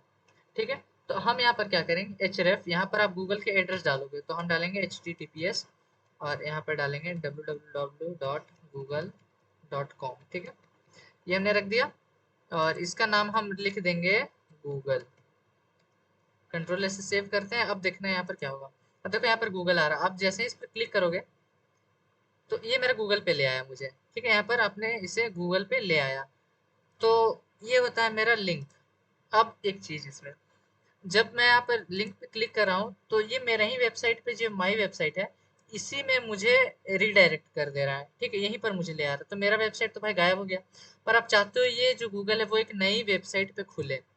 ठीक है, आप चाहते हो ये नई वेबसाइट पे खुले, तो आप क्या कर सकते हो, आप टारगेट कर दो, टारगेट करके ब्लैंक कर दो। ठीक है, मतलब एक ब्लैंक टैब में, मतलब एक नई टैब में आपको खोलना है। तो अब देखते हैं गूगल की, अब देखो यहाँ पर नई टैब में खुल रहा है, मतलब मेरा वेबसाइट अभी भी एज इट इज है और यहाँ पर गूगल साइड बाय साइड खुल रहा है। ठीक है, तो इसी तरह आप बहुत सारे जो टैग्स हैं उसको आप कर सकते हो। जैसे कि यहाँ पर आप यहाँ पर क्या कर सकते हो, yahoo.com। ठीक है, और यहाँ पर आपने कर दिया याहू से सेव।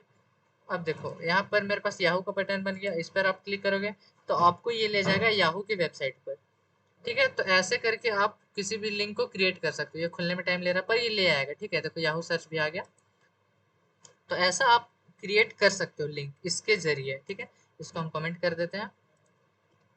और ठीक है, इतना चीज। अब देखो, अब ये जो लिंक है ये इस तरह काम करता है, इसमें आप किसी भी चीज का लिंक आप दे सकते हो। अब देखते हैं एक नई चीज।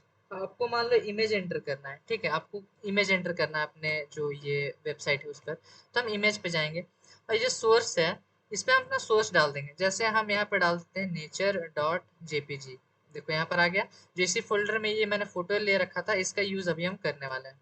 ठीक है, nature.jpg इसे हम सेव करेंगे। अब देखते हैं यहाँ पर देखो ये पिक्चर जो था वो यहाँ पर आ जा रहा है, ये अच्छा दिख रहा है। इसको हम थोड़ा सा छोटा कर लेते हैं, तो ये मेरे पास आ जा रहा है, ठीक है, ये पिक्चर मेरे पास आ जा रहा है। और अब आप क्या चाहोगे कि ये जो मेरे पास पिक्चर है, ऑल्ट मतलब क्या होता है, ऑल्ट का मतलब समझो। ऑल्ट मतलब अगर आपका जो पिक्चर है वो समझ लो अवेलेबल नहीं है इस वक्त, ठीक है, अवेलेबल नहीं है, तो ऑल्ट है ऑल्टरनेटिव टेक्स्ट के लिए, ठीक है। तो यहाँ पर मान लो आप चाहोगे कि जब आपका इमेज जो है वो ना आए, तो आपका जो मैसेज है वो एरर प्रिंट हो। अभी जो इमेज आ रहा है वो तो ठीक है, पर सपोज कर लो यहाँ पर मैं इमेज को यहाँ से हटा देता हूँ, ठीक है। अब देखना यहाँ पर क्या आएगा, एरर आ रहा है, मतलब पिक्चर है ही नहीं भाई, ठीक है। तो ये अल्टरनेटिव मैसेज होता है। तो आप यहाँ पर कुछ भी मनचाहा मैसेज प्रिंट करा सकते हो। जैसे यहाँ पर अगर आपका वेबसाइट स्लो है तो आप चाहोगे यहाँ पर लोडिंग प्रिंट हो, कुछ ऐसा टाइप, ठीक है। तो यहाँ पर देखो लोडिंग मतलब इमेज लोडिंग टाइप का हो रहा है, पर ये होगा नहीं क्योंकि इमेज अवेलेबल ही नहीं है। तो यहाँ पर हम लिख लेंगे एरर, ठीक है, ताकि आपको समझ में आए। और यहाँ पर वापस से हम अपना फोटो डाल देंगे, nature.jpg, ठीक है। और ये देखो ये अच्छा लग रहा है। और अगर आप चाहो कि यहाँ पर जरूरी नहीं है कि जो आपने यहाँ पर रखा है बस वही आए, ठीक है। यहाँ पर आप जो एसआरसी है, एसआरसी मतलब सोर्स फाइल, आप लिंक डालोगे जो इमेज का, वो आप नेट से भी कोई भी इमेज का लिंक करके यहाँ पर कॉपी पेस्ट कर सकते हो, फिर वो लिंक जो है वो यहाँ पर आ जाता है। पर कॉपीराइट के चलते ऐसा हमें करना नहीं चाहिए, ठीक है। तो ऐसा आप कर सकते हो। और इसमें अगर आप चाहोगे कि तो कुछ मेरा जो इमेज है, ये जो इमेज है ये थोड़ा सा और छोटा लगे, तो आप क्या कर सकते हो, इसमें विड्थ ऐड कर सकते हो, ठीक है, विड्थ। और इसमें हम कर सकते हैं समझ लो 20 पिक्सल। और यहाँ पर हम कर देते हैं हाइट, ठीक है, हाइट। और यहाँ पर कर देते हैं 40 पिक्सल, ठीक है। कंट्रोल से सेव। अब देखना यहाँ पर क्या प्रभाव पड़ेगा, देखो ये बहुत छोटा हो गया, ठीक है, बहुत छोटा हो गया यहाँ पर, देखो अजीब टाइप का दिख रहा है, ठीक है। इसको अगर आपको अच्छा करना है तो आप इंस्पेक्ट पे जाओ, यहाँ पर इस पर जाओ, और ये देखो आपने जो विड्थ ले रखा है, ये वाला विड्थ, इसका आप जो विड्थ है वो आप 40 पिक्सल, ठीक है। तो ये कर सकते हो आप। और ये आप नहीं कर सकते बिकॉज आपने यहाँ पर ऑलरेडी एक मेंशन करके रखा हुआ है, ठीक है। तो आप इसको सपोज कर लो आपने 200 पिक्सल रख दिया और इसको आपने कर दिया 400 पिक्सल, ठीक है। अब देखते हैं हमारे इमेज का क्या, देखो अब ये ऐसा कुछ हो गया, ये लंबा खिंच गया, ठीक है। तो विड्थ मैं चाहता हूँ थोड़ा सा और फैल जाए, तो हम इसको कर देते हैं 400, तो ये थोड़ा और खिंच गया, ठीक है। तो ये होता है मेरे पास विड्थ और हाइट को चेंज करने का, ठीक है। तो ये होता है मेरा इमेज टैग, ठीक है। इससे आप कोई भी इमेज जो है अपने वेबसाइट में इंक्लूड कर सकते हो। तो हम यहाँ पर लिख देते हैं image tag is used to link an image to your website, ठीक है। ये इसका काम ये है, कोई भी इमेज आपको लिंक करना है तो आप इसका इस्तेमाल कर सकते हो। तो ये था मेरा इमेज टैग्स के बारे में, ठीक है। तो अब हम क्या करते हैं, ये जो फॉर्म है, अरे यार ये फॉर्म कहाँ का आ गया, फॉर्म, इसको यहाँ पर नहीं होना चाहिए था, इसको होना चाहिए था यहाँ पर, ठीक है। और इसको भी कर लेते हैं कमेंट आउट, ठीक है। तो ये है मेरा HTML, लगभग वन शॉट में आपको मैंने यहाँ पर जितना बता पाया, देखो यहाँ पर इतना सारा यहाँ पर मैंने चीज कवर किया है। तो ये मतलब एक बेसिक होता है, ठीक है, इतना ही नहीं होता HTML, HTML बहुत वास्ट है। तो आपको अगर सीखना है तो आप डिटेल में सीखना है तो आप उस पर नेट पे जाओ, उसके लंबे लंबे लेक्चर्स देख सकते हो, ठीक है। या फिर आप कोई वेबसाइट पे जाकर उसे सीख सकते हो। पर अगर आपको डिटेल्ड वीडियो चाहिए होगा तो मुझे कमेंट में बताना, तो इसकी एक डिटेल वीडियो मैं ला दूंगा जिसमें हर एक चीज को मैं कवर करूंगा, ठीक है। तो अभी मतलब एक वेबसाइट डेवलपमेंट के लिए अगर आपको जितना चाहिए वो मैंने आपको बता दिया, एक फॉर्म कैसे क्रिएट करें, एक टेबल कैसे बनाएं, टेबल को बॉर्डर वगैरह कैसे दें, ठीक है, हेडिंग वगैरह कैसे दें, वो सब चीज आप यहाँ पर कर सकते हो, ठीक है। और HTML यहाँ पर खत्म होता है मेरा। और इसकी जो ये जो पूरा सोर्स कोड है ये मैं आपको डिस्क्रिप्शन में दे दूंगा, आप इसे डाउनलोड कर सकते हो, और वहां से अगर आप कुछ नहीं समझ में आया तो बाद में आप इसे रेफर कर सकते हो। और जो छोटी मोटी चीजें हैं जैसे कोई सिमेंटिक टैग्स जो मेरे पास एंटाइटीज हो गए, वो अगर आपको छूट रहा है तो वो आप देख सकते हो, ठीक है, नेट से। और हम यहाँ पर क्या करते हैं, अपने जो वेबसाइट है, जो वेबसाइट का मेरा लेआउट है HTML लेआउट, उसको हम एक बार देख लेते हैं HTML लेआउट क्या होता है। यहाँ पर इमेज में जाते हैं, और ये देखो एक अच्छा इमेज मुझे मिल गया। यहाँ पर जो मेरा जो कोड है उसके अंदर आप एक हेड ऐड कर सकते हो, एक हेडर, एक नैव, फिर सेक्शन असाइड में मेरा इधर आ जाएगा, फुटर आ जाएगा। तो उसके लिए भी आप एक कोड लिख सकते हो। जैसे अगर मैं यहाँ पर हेडर, देखो हेडर मैंने डाला तो यहाँ पर, सॉरी, हेडर मुझे डालना था, ये हेड आ गया, हेडर। ठीक है। और हम यहाँ पर लिख सकते हैं दिस इज अ हेडर। ठीक है। तो ये करने से ऐसा नहीं होगा कि ये मतलब मेरा हेड बन जाए। ठीक है। मतलब अभी तो बन जा रहा है, लेकिन अगर मैं सपोज कर लूँ यहाँ पर फुटर डाल दूँ, फुटर जो कि नीचे आता है, तो हम यहाँ पर अगर लिख दें दिस इज अ फुटर, ठीक है, तो ये चीज अभी नहीं होगी। यहाँ पर देखो फुटर को नीचे आना चाहिए, पर ये आ रहा है यहाँ पर। ठीक है। तो आपने बस फुटर डाल दिया तो ये फुटर नहीं बन जाता है। मतलब इसके लिए आपको सीएसएस का भी हेल्प थोड़ा बहुत चाहिए होता है। ठीक है। तो ये आप एचटीएमएल एक लेआउट होता है, ठीक है, बेसिक डायग्राम होता है। यहाँ पर आप नेविगेशन बार डाल सकते हो, फुटर नीचे आता है, हेडर ऊपर आता है वगैरह। तो एचटीएमएल बहुत अच्छी चीज होती है, आप इसे प्रैक्टिस कर सकते हो। एचटीएमएल सीखना में बहुत आसान है। ठीक है। आप अगर सीएसएस सीखोगे तो वो और इंटरेस्टिंग होता है। ठीक है। आपका वेबसाइट को डिजाइन करने वगैरह, तो वो सब आप कर सकते हो। तो वन शॉट में मैंने आपको यहाँ पर जितना बता पाया, मैंने यहाँ पर कवर करने की कोशिश करी है। और बहुत कुछ यहाँ पर छूटा है, ऐसा नहीं है कि इतना ही होता है, एचटीएमएल बहुत होता है। पर अभी के लिए मतलब जितना आपको बेसिक चाहिए था उतना मैंने यहाँ पर आपको दिया है। किसी को अगर रिवाइज वगैरह करना हो तो वो सब ये वीडियो से कर सकता है।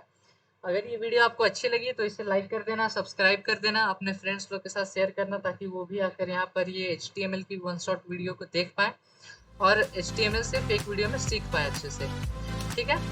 तो और मिलते हैं नेक्स्ट वीडियो में। Till then keep coding and bye bye.